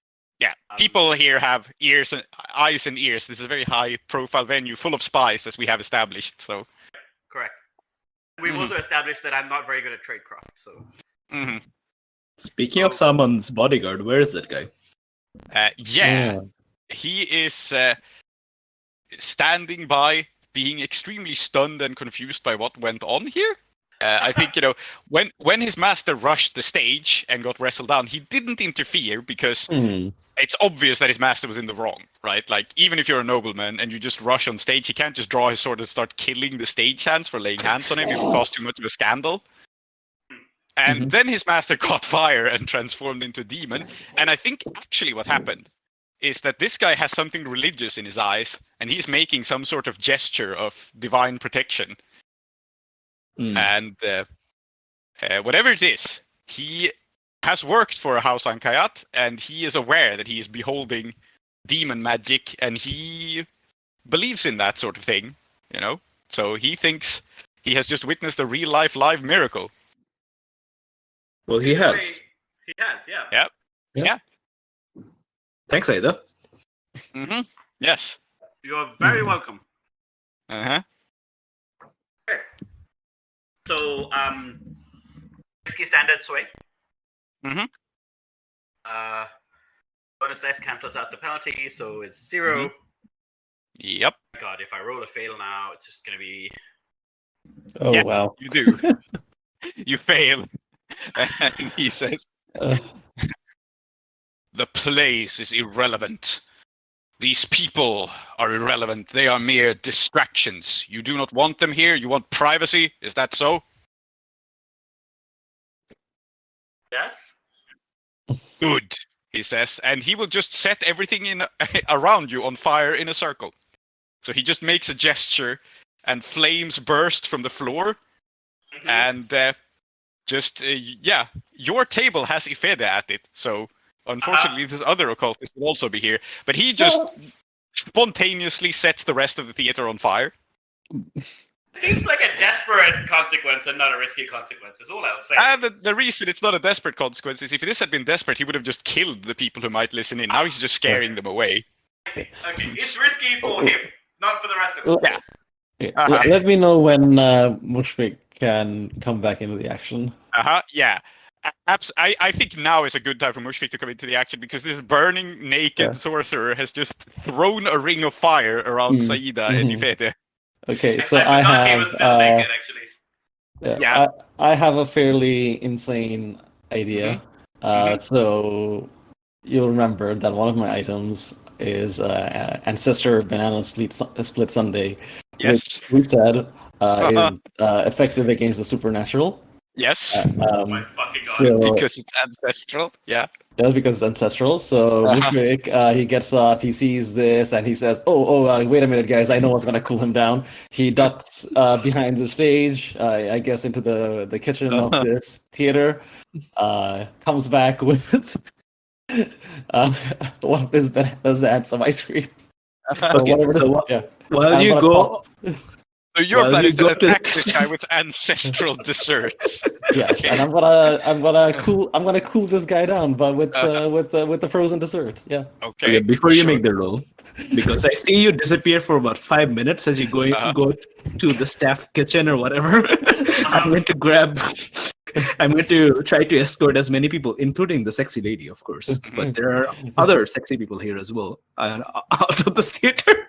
Yeah. Yeah. So, Vidruhi, I don't think there's a role here. You're just trying to escort people out as the burning sorcerer just casually burns the place down. Yeah. There might be a role afterwards, but we shall see. I'm happy to have a conversation with this guy while the Sunday is being prepared. Trusting in my team. That's what I gotta learn to do, right? Okay, so it will take Mushfiq some time to show up with his magical ice cream. And meanwhile, Moss, your last action was a crit, so I think besides just swiping the book, right, you can actually see Peregrine, who is moving about the crowd and hasn't recognized you in your cunning disguise. And he is swearing under his breath. He's muttering, and he says, I think he is actually approaching the bodyguard who is making this gesture. And you hear him very clearly say, alert the boy's family. Get House Ankayat here. Get him here now. And the bodyguard is going to rush off to do just that. He is the bodyguard of one of the nobility. He has the authority to call the rest of the nobility here. And House Ankayat have probably already noticed what's going on because they keep track of the supernatural. So, you can do something about this, or you can just let this man run outside and fetch not just the police, but the government to interfere here. Do we want the government to show up at our occult ritual that went maybe a slight bit wrong? I think I want to delay their appearance until after we are well away. Yeah. So, Peregrine is staying on site just to pay attention to what's going on. So he is sending this heavily armed and dangerous man to do his messaging for him. How do you plan to stop that? I am going to man. Oh, in fact, I think I have an idea for how we can. It's only. Oh, good. But it only works if you and I kind of run into each other as I'm escorting the people out. Sure, do tell. Okay, Sister Mouse. Okay. There's a fucking fire. Okay, fire hydrant over here. Okay, so there's a faction called the Water Bearers in the city, and they do have cisterns, fire hydrants, all that kind of thing. So I think what Bidre wants to do is kind of knock one of them open and just kind of start dousing the theater in water. And if you and I can get involved in this, then a huge, strong jet of water seems like a perfect thing to stop a bodyguard dead in his tracks. Uh-huh. Sounds perfect. Okay. So you have a group action to wreck and unleash a torrent of water? Is that it? Yeah. Mm-hmm. I have no points in wreck. Yeah, but it sounds like it is Neither wreck. do I. Yeah. I mean, it can be just trying to locate the hydrant. Yeah, that's true. That's true. That's You true, can yeah. frame it some other way. Survey? Survey? Survey? Okay. So how I'm going to frame it is wreck seems like the straightforward way to solve this problem. So survey will work. It'll be controlled limited, I think, because it's more subtle. Mm-hmm. But it just makes sense that it starts like it's not very risky to attempt to put out the fire in this situation. But it also is limited in the sense that it'll take you a little while to do this. So like you can distract him, but you can't just bowl him over with a jet of water from just carefully opening the taps, right?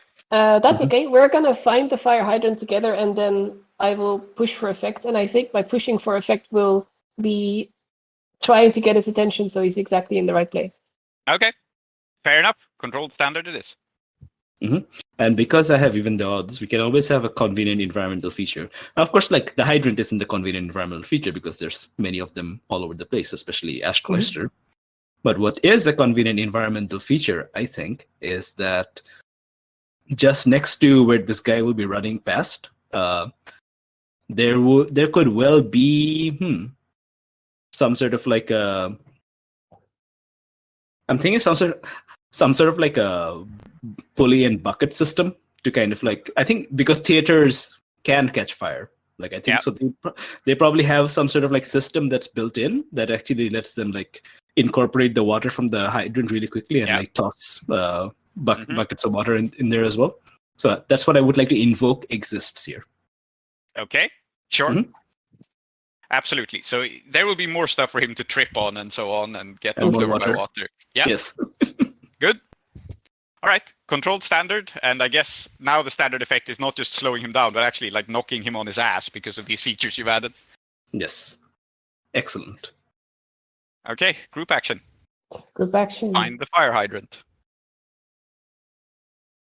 Could I have a devil's bargain? Oh man. You absolutely can have a devil's bargain. Good And the thing devil's too, because I rolled a 1 and a 3. Yes. And the devil's bargain in this case is straightforward. You are a connoisseur of nice things, and this is a very cool looking bodyguard. So you really, really want his sword. It's a really nice sword. It's bejeweled, it's inlaid, and if you don't have it, you're going to be very sad indeed. Shit. I'm already feeling pretty down right now. Anyway. Yeah. You know what? I deserve it's not. Cool sword. Yeah. To clarify, I don't think it's actually that much better than yours. It's just fancy looking. But yeah, look, I deserve nice things. It's been a tough day. I need a treat. Papa needs a treat. Yep. He does. I did realize we haven't declared who's leading it, but since I already rolled, I'm happy to lead it. Yes, I assumed you were. Okay. Because I am one stress away from trauma. Exactly. Okay. Good. So that's a 4. Yes. Yeah. I think the pushing is like just going over to the guy, putting a hand on his shoulder, and be like, or like not putting a hand on his shoulder, but like calling him over to be like, good man. There's no need to get people who are already here. Yep. Cool. So I think the controlled circumstance, I'm going to tie it to your devil's bargain. You get the effect of knocking this man on his ass. And how he reacts to that, unfortunately, is to draw his sword and assume someone did it. So now he has his sword in his hand and is wary of any attackers. But he is slowed down. Shit. Yep. Oh dear. Shall we?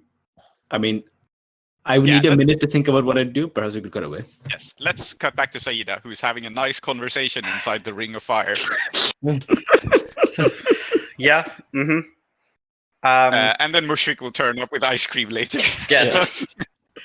It's great. Hey, this is actually a rom-com. This is the scene where Mushfik turns up and helps this guy through his very hard breakup. Yeah. So he looks at you and he says, I heard you sing. You call to me. You wish to teach me. very well. Okay. So I gotta. I think I will say. Have you heard the parable? Oh my god! I just realized this entire session I've forgotten Saida's accent. I'm gonna have to deal with that in my life. Yeah. I think Bring it back. I can't be the only one with this accent. Yeah. Saida hasn't actually spoken all that much, so that's fine. But yeah. Hey, I'm in charge of editing this, so you know what? I could record over myself. Yeah, that's what I'm gonna do. No, don't do that. Don't do that. Yeah, Okay. I think I will say. Have you heard the parable of the tree of death? Yeah, I haven't, out of character, so I guess he hasn't either. So he says. Great, because Yeah. I'm about to make it up. Yeah. But it's gonna be true. Yes, right? exactly. So he says, "Tell me." In the time before the sun fell into the ocean, there was a person whose name was the Dawn and Dusk. And they lived 1,000 years, they say. When the gates of death were broken, and dawn and dusk was no more permitted upon this earth, this ancestor knew that something must be done. Something must be changed. And so they sacrificed their own immortality, that the rest of us might experience death in the way that we were always meant to. This is the parable of the tree of death. That in order to truly die, one must first live forever. Do you understand? Yeah, he ponders this for a moment, and then he says, "Time, too, is an illusion. On the stage, 40 years passed. Here, but an hour. Is this true?" Yeah, and I think I will say all that matters is what you wish to do and what you are willing to give up. I have remembered the city. I have remembered what it was before the fire. I have learned a falsehood. Now I seek the truth. If you look for truths too, perhaps there is something here to be learned. He tilts his head. And I think, yeah, and I think, in fact, what Saida, but like, I mean, weirdly, I guess she has been a teacher in one way or another her entire life, right? Yeah. And she has rejected Samum's teaching. So to some extent, what she's doing now is very much also trying to show the demon in her soul that, like, the way that you offer a lesson is in humility, Yeah. right? So I think she says, and what are you willing to lose to find that truth? Yeah, there is a laugh leaving him, and he says, "There is nothing for me to lose. Nothing but illusions and lies. But I will sacrifice House Ankayat. It means nothing to me." I think I will say sacrifice. Sacrifice means to let go of something that is of value to you. I don't really think you care about House Ankayat, do you? It's not a sacrifice if you leave aside a pair of shoes you have outgrown. He nods, and he says, "It is so. I have only just been born. I have nothing but potential. Infinite potential. And that pains me to let go, to be whittled down, to become once more formed. Here, then, is what I will give up, my namelessness." Excellent. Then I think I will say there is one power in naming oneself. There is another in being named. Which would you choose? Oh, you're letting him choose? Oh, interesting. As in, like, yeah, I think the humility here is I can name him if he likes, but it needs to be something that he chooses, because then having chosen it, then we both understand what has happened, right? Yeah, absolutely. So he says, yeah, I guess he looks at you and he says, I already know what I am become. A poet and therefore a liar. A king of liars. And that I guess is his name, the King of Liars. Yeah, great. And I think I will say, and every king must have a loyal vizier just about to backstab them. Don't you agree? He laughs once more, and he says, are you then the vizier of truth? Truth is the only thing that could betray me, sorceress. And I will say, I will be the vizier that keeps you honest. And that may be truth, or it may be falsehood fashioned into truth. Okay. I think there's one more role for you to make here, and it's to sway this guy into becoming your friend. Fantastic. That's exactly what I want. Yeah. And then Mushfik will show up with his ice cream after this, no matter how it goes. So you have one shot. Yeah. Is it too early to take a second trauma? I don't know. You're doing some pretty weird shit. So... The reason I say this is, again, I feel like shortness of breath really has to apply here, which means that I'm down to 1 die, and I would love not to be at 1 die, right? Is there a devil's bargain here that is interesting, or is it just... Oh yeah, there is an obvious devil's bargain, and it is to invite Ifede to the court. She is also here. She is also a sorcerer. She has already heard much. And so I think what I will do is I will... If you're okay with it, Emma, she is your contact. I should say that. I'm totally okay with So maybe then what I will say is a vizier on one hand, and on the other, a prime minister. Like, what I'm doing here is it's not just not just inviting her to the court. Arguably, like, and the way that I'm thinking of this is that I'm his personal advisor, and the prime minister does like policy and stuff. So whatever, you know. Sure. Great. Okay. So Sway, what kind of position? Okay.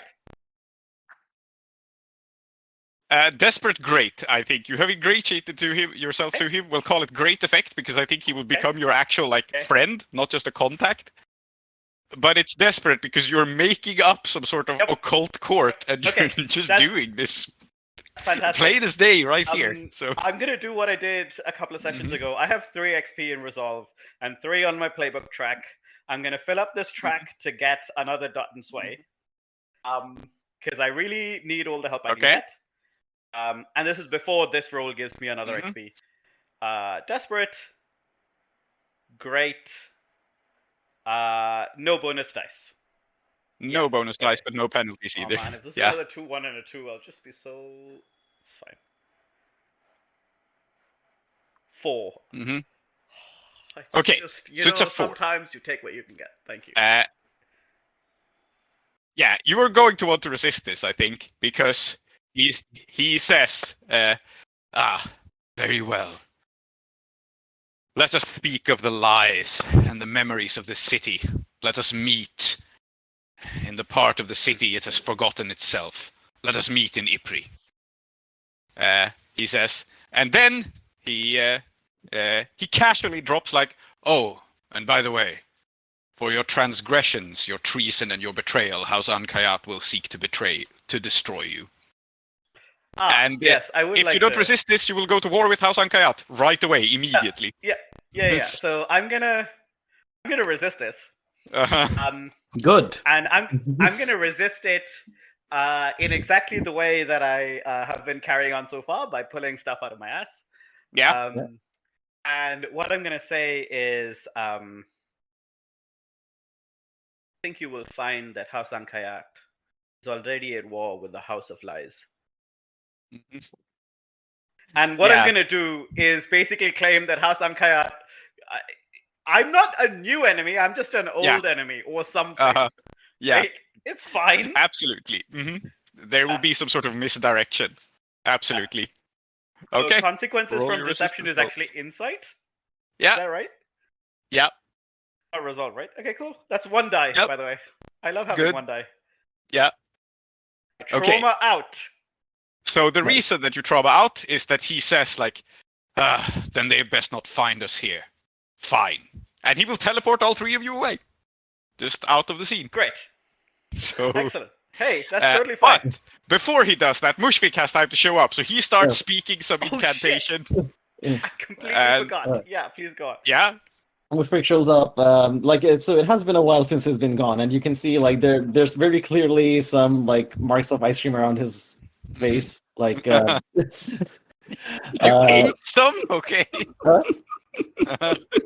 He's clearly been gone for a long time. This was a fairly lengthy conversation. Yeah. So he comes back, he's got a bowl of half-eaten ice cream, and he goes, "Don't worry, Saidante, I got this." And he's gonna chuck the bowl of ice cream at this flaming demon-possessed man. And I don't know what kind of role I'm making for this.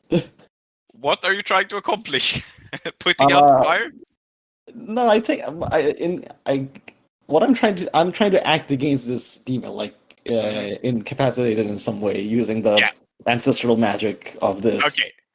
Yeah. I think that is possible to do here. So I think that you could use this. Let's call it by default risky limited. Risky because he's not paying attention to you, and not zero effect because you have a special item basically. So what you can do is temporarily douse the fire and limit his magical powers. Yeah, that's what I'm trying to do, I guess. But by targeting him. Yes. Yep. And what is this? What's the role for throwing a bowl of ice cream at someone? You can easily switch this to desperate standard if you're willing to like get close enough to the ring of fire he surrounded himself with. Of course. Okay, so desperate standard. You could get so close that maybe you also get teleported with us. Yeah, we could use a Minister of War, you know. Don't listen to Tree. No. I shouldn't have listened to Tree last episode. I have a very clear goal here. I want to throw a bowl of ice cream at a demon. Yes.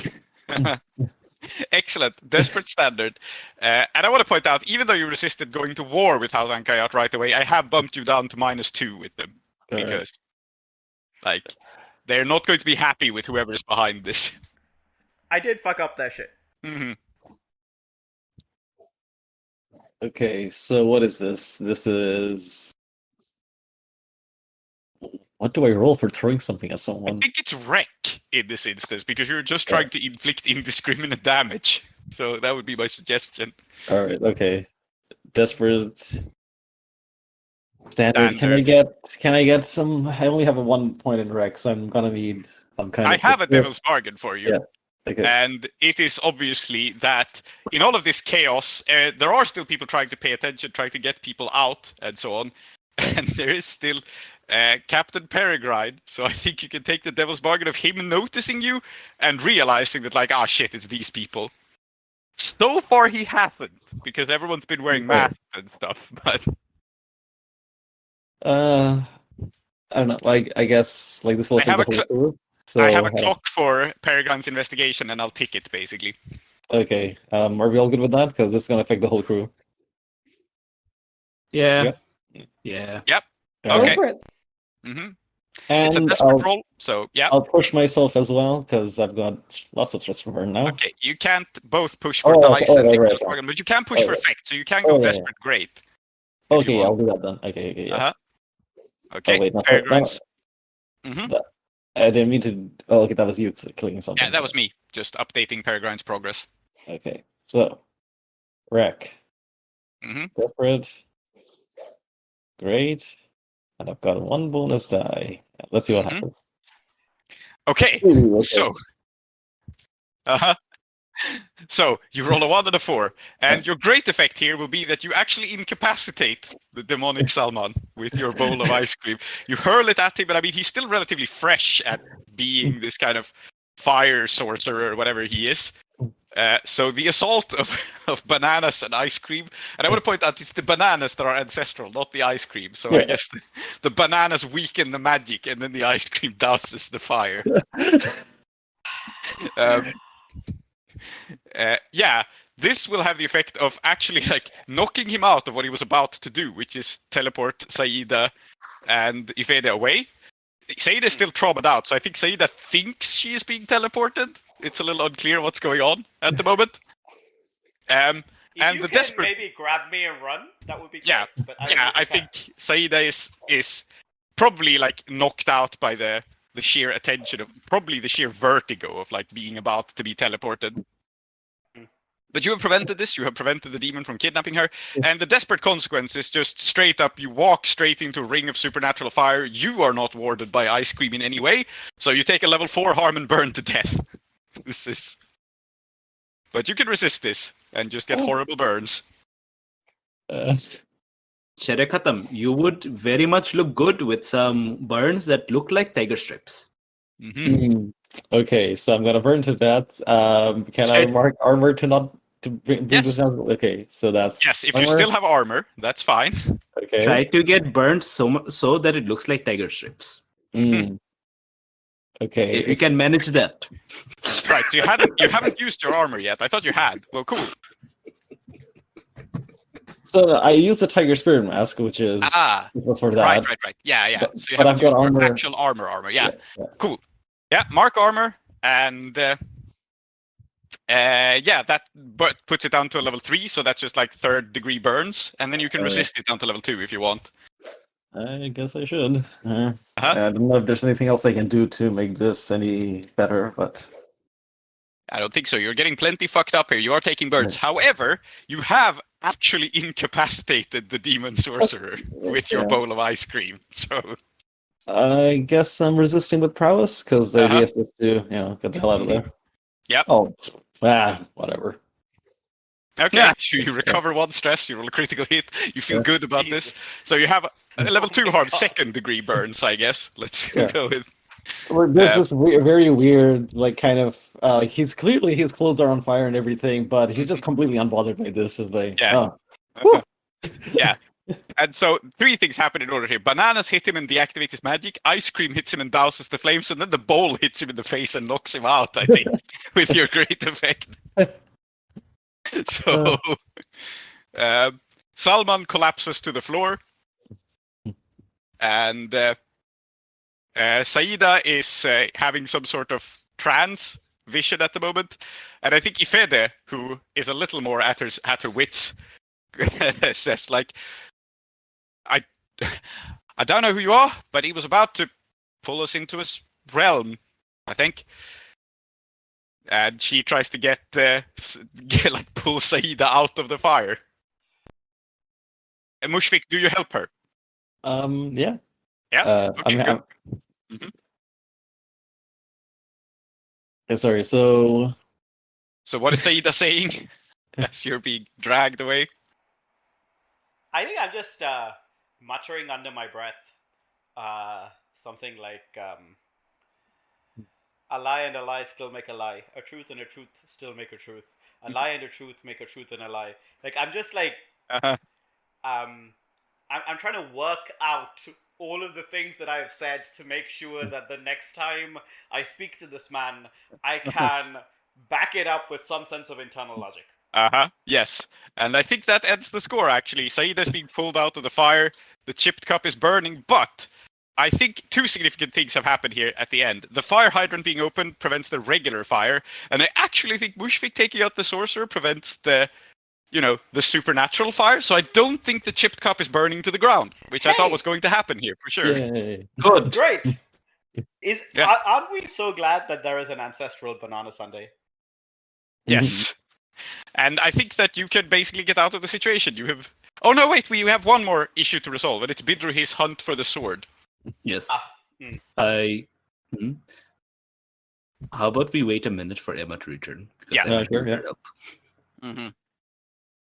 Yeah, so this session is wild. Yes. It went places. Yes. Really did. This is what happens when you decide to reawaken a man's arcane destiny so that you can be his friend. Yeah. For some reason. Yeah.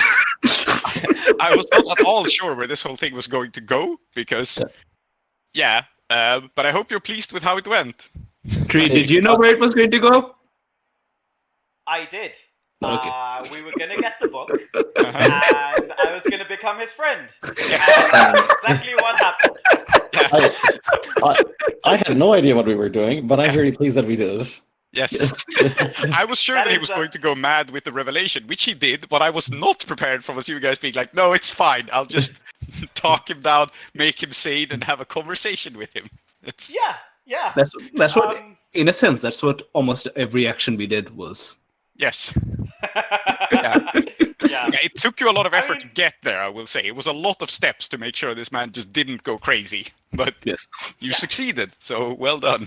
It was, it was worth it to me, I think. Also because now we have two powerful sorcerer friends. Can I add him as like a contact? Has that happened? Yes. He became your friend, Okay. so that happened after, Mushfik. Salman Ankayat. Yeah. Uh-huh. I think he goes So by is the he king like of... just my contact or my close friend? He's your close friend. He is totally convinced. You're on his Nice. court. We will see what happens And he's to now the him, king though. of liars. Yeah, he is the king of lies. Okay, he's the king of lies, not the king of liars, right? This is gonna Yes. matter. Uh-huh. Okay. Good. You could, you can style him as you please, I suppose. And we will see what precisely becomes of him. But he is a very powerful sorcerer. That always was his destiny, and now it's been awakened. Yep. And it's been awakened Great. totally outside of House Ankayat's control, which is why they're a little bit upset about that, because this guy was a Well, project. that's too bad. And if they Yeah. didn't want him to awaken, they should have put him to bed at his bedtime. Uh-huh. I think probably they had some sort of plan to awaken him at the correct time when the stars aligned, since that was his whole thing. Mm. But that didn't The happen. stars aligned today. Yes. In fact, I'm almost tempted to do one downtime action or something to find out what the stars were like today, just so I can confirm what his destiny is now compared to what it was earlier. Yep. I think it would just be fun. No. This was not cost-free, however, all of this. Yes. But we'll get to that in Fallout. Welcome back, Emma. Hello? Hello. Hello. Bye. Okay. Welcome. So, we have the matter of Bidruhi and the sword to resolve, and Moss is in that scene. So, Yes. this guy has, he's been knocked on his ass, he's drawn his sword, he's warily pointing it around as he, slowly gets back on his feet, which takes him a while. So, he's still distracted, he's wet, he's bedraggled, but he is suspicious. And if it hadn't been for Bidruhi's Devil's Bargain, you guys could just bail out now, but Bidruhi has seen the sword and is filled with a deep and profound jealousy for it. Yeah, so I'm tugging on Moss's sleeve. And I'm like, Mossapu, have you look at that guy's sword. It's like wow. Just look at the way, man. It's a Just the nice little curve. thing to be sure. Yeah. No, it's not a nice little thing. It's pretty big, yo. Yeah, that's fair enough. I mean, with sword size does matter, It's like a. That is true. That is Yes, true. it's a good sword. So, Kind of want it. No, not kind. I like. Damn. Can you get it for me? Is she? I suppose we are doing this. I was gonna be indignant on Moss's behalf, but then I realized she doesn't need me to do that. She's just gonna do this thing. Great. It's like, it's, it is my birthday. Uh-huh. Is it? No, sure. Yeah, I didn't think it was. July 16th? Moss has Amazing. missed 14 of my birthdays. Okay. Anyway, be right back. Let me just handle this real quick. Good. Yeah, what- I have an idea. The reason I'm not doing this myself is that I'm monstrous away from trauma.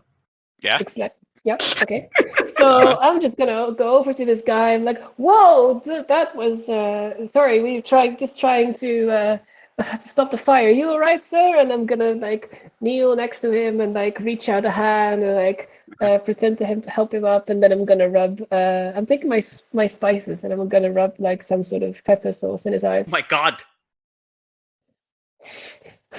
That would be like an enough distraction for me to be able to grab the sword, right? Oh, okay. Yes, it would. Okay. The way you're framing this, I don't think it's desperate because he was ready to attack an assailant, not someone coming to help him. I Mhm. do think it's risky just because you're trying to grab a sword of a guy who would like to keep it. But I guess it's standard effect. I guess you can steal this. So let's call it risky standard. All right. Let's see. Like, he's a pretty dangerous fighter, but you're not attempting to fight him, so that's why it's not desperate. Yeah. I'm trying to decide whether like the whole like paprika powder incident should be a finesse or a sway, because it's both just deceiving this guy and throwing stuff in his face. Yeah, I feel like it's more of a finesse. Yeah. Right. Mhm. Okay. Mhm. So finesse, risky, standard. Mhm. Yeah, is there? Is there a devil's bargain? Yes. Yeah, there I was is. like, let's go for devil's bargain. Yes, there is. I think an interesting devil's bargain. Remind me, have you studied the sword school? You have not, right? You have not practiced martial arts. I have no idea how swords work. Yeah, Stick you, 'em with the you pointy are end. not like a student of Oh my God. Ramu. Okay, Arya. Yeah. You are not a student of Ramu. Okay, cool. Then the devil's bargain I had in mind actually didn't work, but let me think of another.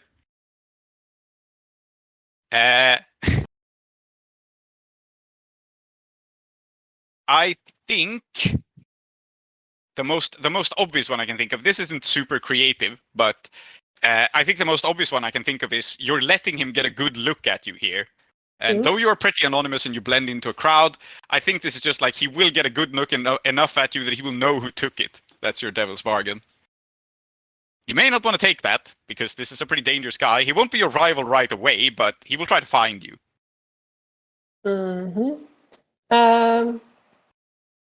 Now this sounds interesting. This sounds like character development. I'm gonna take it. Okay, cool. Emma, I can't believe you just said this sounds like character development. Mhm. Oh, that's great. Yep. That's incredible. Please go on. Yes. So with the bonus die, it's a 1, a 3, and a 3. Oh, fantastic. So maybe he will find you very quickly, indeed. So I forgot what this guy name was. Hambirao, right? That was his name.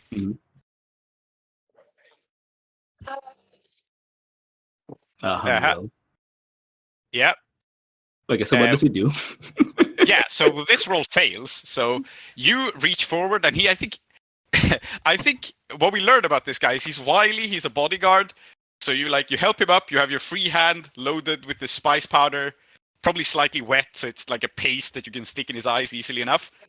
And he sees it at the last minute, and he bites your hand. Shit. Just one of those spontaneous things as it gets close. He is not above fighting dirty, and he sees the trick coming at just the last moment. And he just snaps down on your hand. And it's like a bone-crunching pain, right? Because he bites hard. So yeah, level 2 harm to your hand. And then he kicks you away. Wait, And sorry, he realizes that you're a threat at this point, which is also very bad. Okay, then I think this is what's going to happen. Actually, Emma, do you want to resist it first, or? There's so Yes. much harm flying around this session, but it makes sense. So Oh yeah, we Yeah. deserve it. You deserve that. We do deserve it. Yeah, I'm gonna resist this. Okay, you do that first. Yeah, just I probably think just prowess to like pull away your hand or something exactly. as he snaps. Exactly. Yeah, so I think you will resist it fully in this case. And his plan was, spice powder in my mouth is a lot better than in my eyes. So That is true. That's where the spices are supposed to go, yeah. and it's Iruvia, so they can handle it. Okay, so I think I see this, and I say, So you take one stress, and this guy flies to his feet and is well aware that someone has been trying to like attack him. okay, Yeah. this is what I'm going to do. Hey, bro, why are you trying to bite my sister, bro? That's like really fucked up, okay? Okay, listen.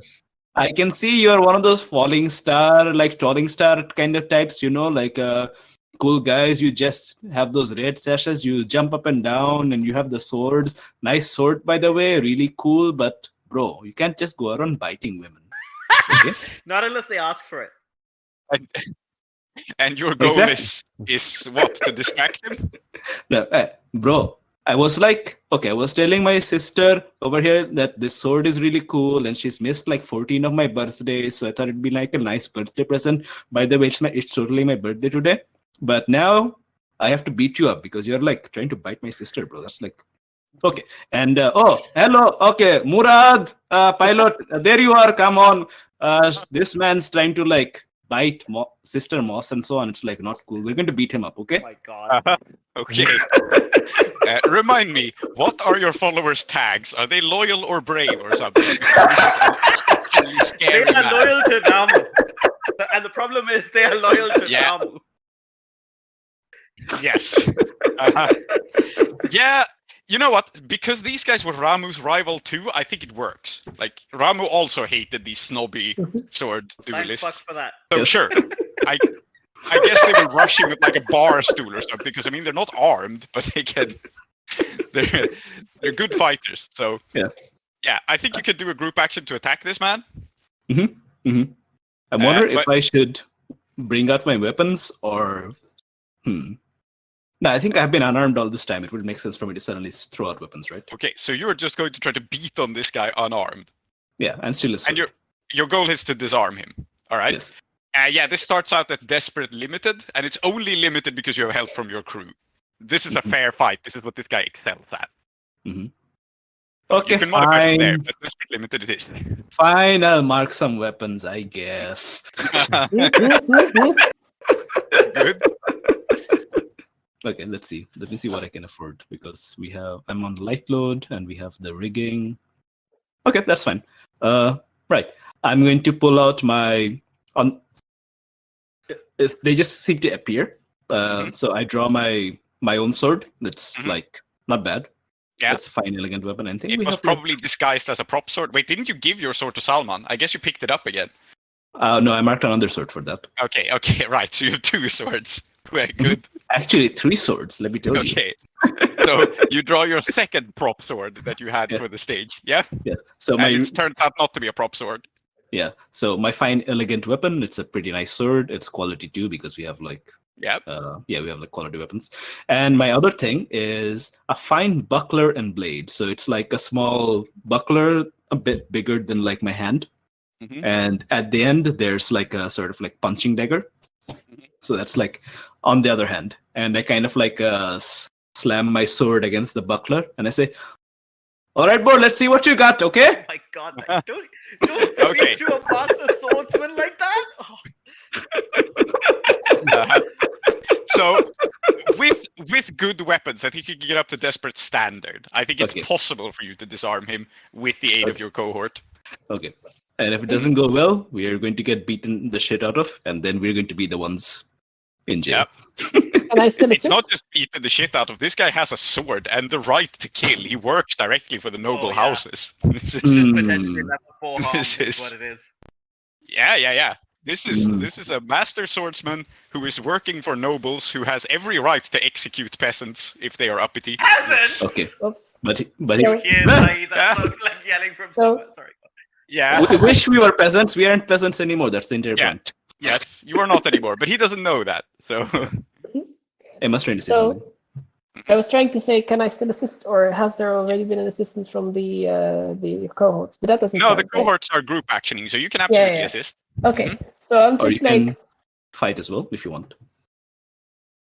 yeah, but like I can't fight. I don't have skirmish. Yeah. Like Okay. Yeah. dice in it. I don't think that's how Moss Moss would approach is not this. a martial artist, no. No. So I think Moss is actually just like she has attention to detail instead of martial skills. So she's just like gonna walk past you and be like, oh, by the way, his left foot is hurting. Yeah. Mhm. Excellent. All right, an assist die for Bidruhi. Mhm. His left foot, his like right foot, his like right elbow, his like chain, all of it will be hurting soon. Very good. Let's see. Mhm. I wish it would. Yeah. That's this is how I die, I guess. I don't know. Is there devil's bargain? Okay. Yes, I think there is a devil's bargain, and it's as I think this makes sense for Bidruhi. So I started a clock for Hambirao to find Moss. I think if you just use her name, you just go like, Moss, don't worry. I Then- did use her name. Yeah. Okay, good. You did just use your name. So then the devil's bargain is the clock will just finish, and he will just be Moss's new rival. Okay. If you're Wow. okay with that, Moss, then I I'm think that's a cool reason. with that. Mhm. Yeah. Bro, All right. I stop love having stalking my sister. rivals. What's- Okay, then add Hambirao, a master swordsman, as your rival. Bismillah, that- alhamdulillah. Yes, and I think the reason that he's Moss's rival and not Bidruhi's is he can respect a fair fight. He cannot respect trickery, right? Trickery. So. Mhm. I don't know, biting a man? Okay. I don't know. Mhm. Yes. Okay, so I got a 6. Mhm. I also But- just take a stress. Yeah. Sorry, trauma.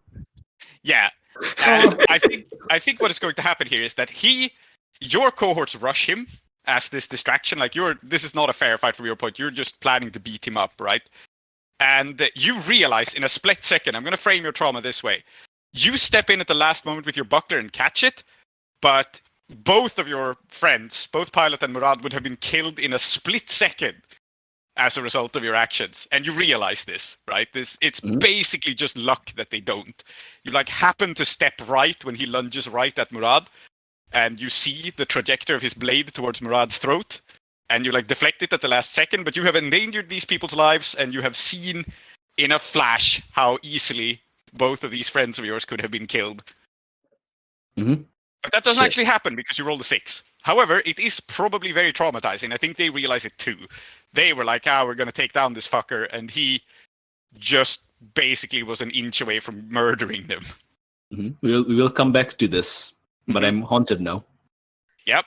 And And then, basically, as I said, by skill, but also by luck, you just happen to go in the right direction.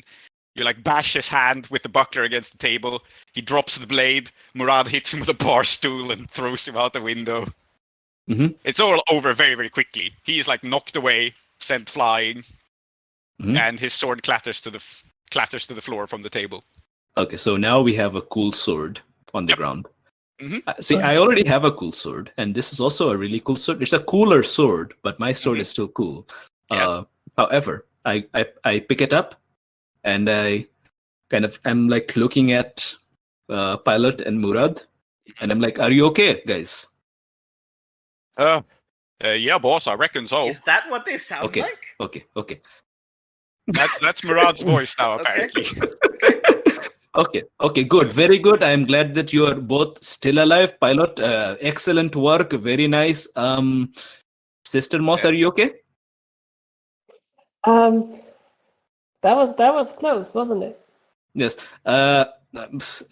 This is for you. I give you the sword. Oh my god. Okay. No, you should keep it. No, you keep it, please.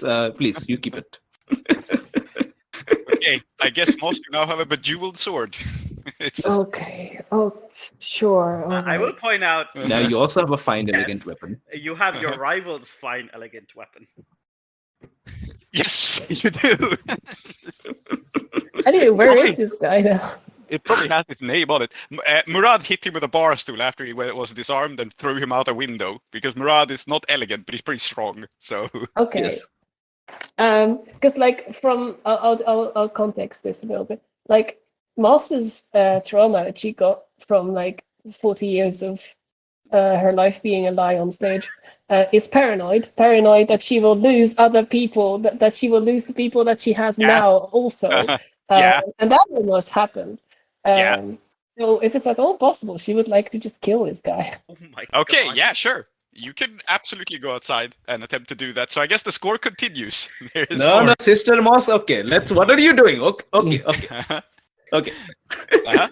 Good. You are Can I- storming outside. Mhm. Can I mean, like it can also intercept you? it can also be like, okay, there's enough score and he's gone, but we'll like deal with it in downtime. Yeah, I want to give you a shot at this though. I think it makes fictional sense. If you're trying to kill him right now, you can totally attempt it. But he's not harmless just because he's lost his sword. And I have trauma out, so I think what's going to happen is that I'm going to, okay, Sister Moss, let's go. And I think I'm running, and I expect you to follow me. Yeah. I was about to say. So Moss, it's you alone versus this guy if you want to pursue him. At least you have a cool sword now. Yeah. And zero dice in skirmish. Yeah. Oh, this is a big tearing apart of two things that I want right at this moment, because at one point I want to make sure this guy can't deal with us in the future or can't harm us in the future, but on the other hand, I really don't want to lose sight of Bidrohi. Yep. So yeah, it's an interesting character decision here. Do you go after Hambira or Bidrohi? I think I'm gonna go after Bidrohi and deal with this guy later. Okay, there we go. Then you withdraw with your new cool sword. Pilot and Murad withdraw with you. And I think finally the score wraps up after an insane amount of chaos. The fuck? And, yeah. Yeah. Okay. So you accomplished all your goals. You have the blue book. You have the friendship of the awakened Salman. And I think Bidrohi managed to save the girl, kind of. Although how happily she will look upon all this depends on what you do with the book. Look, But I mean, you can look at it at least before you hand it over it's at a them. great score, guys. Uh-huh. We got everything that we wanted. It was only 4 traumas. It's fine. Yeah. Yeah. Literally everybody traumatized, right? Things occur. Yes. Give the woman the goddamn book. Mhm. Let's get you that book. Yeah. So, payoff. Is it payoff or chaos? Payoff. Yes, let's go into payoff. So, someone please track this on the crew sheet. Okay. Mm-hmm. So you earn 2 rep per default. If the target of the score, which is House Ankayat here, you get. So Plus they 5. are, +5. However, think that you were not targeting House Ankayat directly, but a member of it. So we'll treat them as tier 4. I think that makes sense. Sure. So 1 less, Okay. because this was not like a hit at the house's holdings or estates. It was just a member of it, but a pretty powerful member. So. Yep, good. Then you earn coin. So here's what's going to happen rewards-wise. You have the friendship of Salman, and what will happen to him is unclear because he was knocked out and left behind here. And it'll take him some time, I think, to recover. He may have to like run and hide from House Ankayat and whatnot. So we will see what becomes of him, but that's one part of it. And then there is the book. And the book, if you just straight up sell it to, or, Mumtaz and her gang, if you just agree to the deal, they will give you 8 coin for this, because this is serious loot. This is a very valuable tome. And you took on most of the risk, because they can effectively now just present as like, oh no, we were just innocent performers on stage. I don't Some know what the hell mad shit happened. So Particularly since they went, and they went nowhere near the book. So that can happen, or you can keep the book and study it, in which case it will be hugely valuable. And I think there's even a possibility of a combination here, where you hang on to the tome for a little while and try to like study it and get the sense of what it is. But if you do, they will still pay you the same, but you won't get the faction status achievement with them because they'll figure out what you're up to, right? Like, deal's a deal, we'll still buy it off you, but they won't immediately be like, oh yeah, sure, you did this to help us, thank you very much. So it's a choice between 8 coin and getting the chance to study the book, or 8 coin and getting the Blue Smoke Troop to be basically your allies. is it +3 with them? Is that what you're saying? Damn. Yeah, I think so. I think it's +3. Yeah. They already like you. And if you just go like, we'll give you the book, no questions asked, that's a pretty big sign of trust, because they know that you know this is a dangerous tome. And if you just give it to them straight away, they'll be very happy. And if you don't, there'll be loose ends, right? I mean, if we need to study this thing and they have it and they're our friends, we can just study it, right? Yeah, you can ask for information from it, but you won't have unrestrained access to it. You can't just read it at your leisure. And there may be things in there that they want to keep secret for themselves. But it sets you up to ask nicely for it later. It's just no guarantee that they will any such request will probably come with strings attached, right? Yeah, well, Saida, auntie, we did this for you. Mm-hmm. I think like I like the +3. I think it's great. And I think given that like the last score that we did, instead of making the money, we were like, we're just going to be nobles now. It might be a good idea to just make some money. Yes, I agree. All right. We have a lot of harm and so on to recover as well. So 8 coin and an alliance with the Blue Smoke Troop, but no insight on what the hell the book actually was. Sounds like I think if possible, what I want to do is when we sell it, I want to be able to like pass them a message saying, we hope to be able to study. We know, like, it's that I know what a favor I'm doing for you, right? So I hope to be able to, like, fine, I may not be able to get, like, look at everything, but something. Absolutely. Because I know, like, yeah, they can assist you now, but it'll be one of those, like, it's their book, and you can study Yeah, specific pages under their supervision. Yada yada. Oh, it's okay. Well, it's okay. We'll just steal it from them later. So. Yeah. We're very stealthy. That's what they say about us, is that we're very stealthy. Great. Okay, so 2 coin each? Yep. Okay. Oh boy, coin. Ooh, money. Yeah. We have not yet established a ward boss. It's on the way. I'm thinking Peregrine is progressing in that direction, but it hasn't happened yet. Yeah, we thought about Sher-e-Khattam, but that man's a goddamn moron. I would love to have him as my ward boss, because I bet I could con him into paying us for each score that we do. Yes. And finally, heat. This can be nothing short of wild and devastating exposure. You summoned a demon in front of witnesses. This is 6 heat. This man straight set off the himself base. on fire and then walked around like then there's Then there was a +1 for high profile or well-connected target. Salman, he was the target. It was not on hostile turf and you were not at war. And killing was not actually involved, because in the end you avoided anyone being killed. Yeah. So, and no guns were shot either. So it's actually just 6 heat. 6 heat. 7 Okay. heat, because you get 1 for Salman. And we have like the -2 heat per score. Yeah. So actually, so what this means is that it fills up the heat track, which means we get a wanted level, right? Yeah. Okay. Cool. And then it goes down to 0, because any spillover is removed by your special abilities. So yes. Okay. Nice. Okay. So you have a wanted level, and then we roll entanglements, and then we're done. Yeah. Okay, I'll roll the entanglement. Thank you. It's 2. So but that 2 on is 0 hit isn't that bad, is it? No, it's not. It's gang trouble or the usual suspect, and I think it's gang trouble. It's cohorts causing trouble due to their flaws, because Pilot and Murad realized that they were pretty close to dying here. Yep. And like, they're loyal to you, but they get shaken by this. They get shaken pretty bad. And And so you can lose face, forfeit rep equal to your tier +1, make an example of one of the gang members or face reprisals is how it works. And I will tell you what they will do, and then you can decide, right? And what the way that they will make trouble is that they are shaken, but I think that they deal by this through bravado, trying to keep up a brave face. And so they are absolutely going to start shit-talking the Falling Star School. Just going like, we got away, we can do this. The problem is...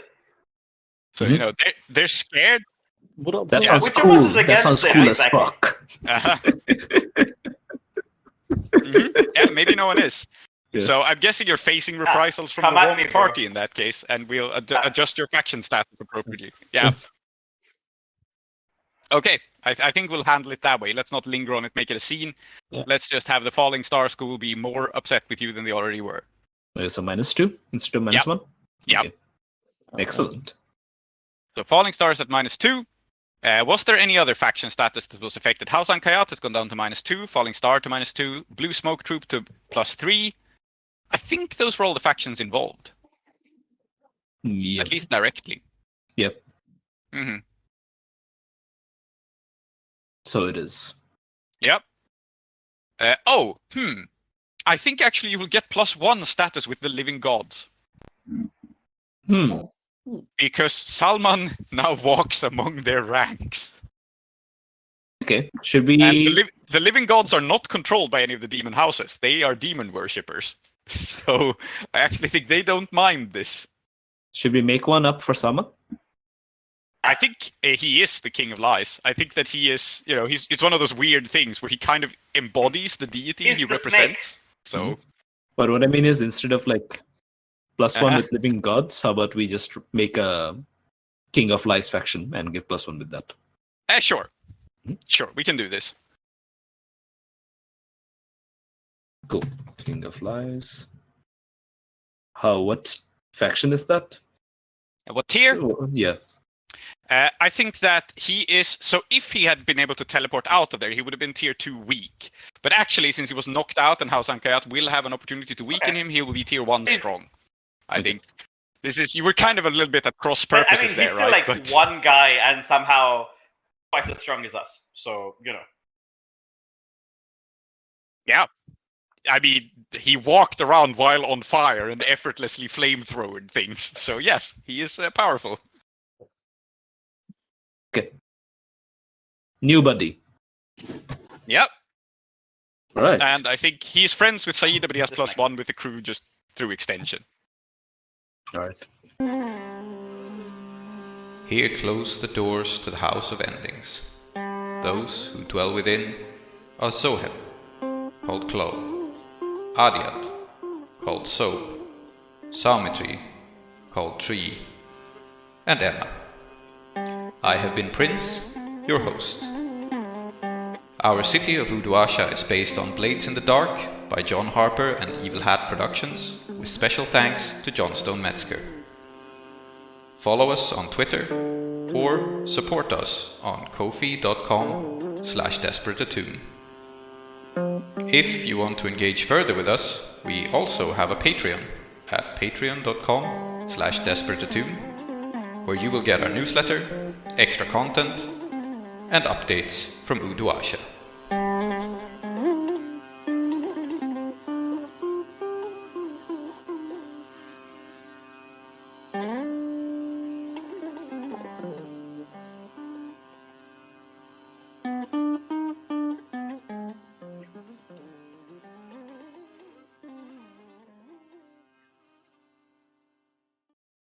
Next time on Desperate Attune. Inhaling the scent of the Poesy Promenade. Mm-hmm. Mm-hmm. Yeah. And I look at Moss and I say, Mossapu, how are you with poetry? Are you like a fan? Well, it's certainly something that I appreciate from time to time, yes. Mm-hmm. You? Okay. I love a good poem, but more than the good poem, I love comedy.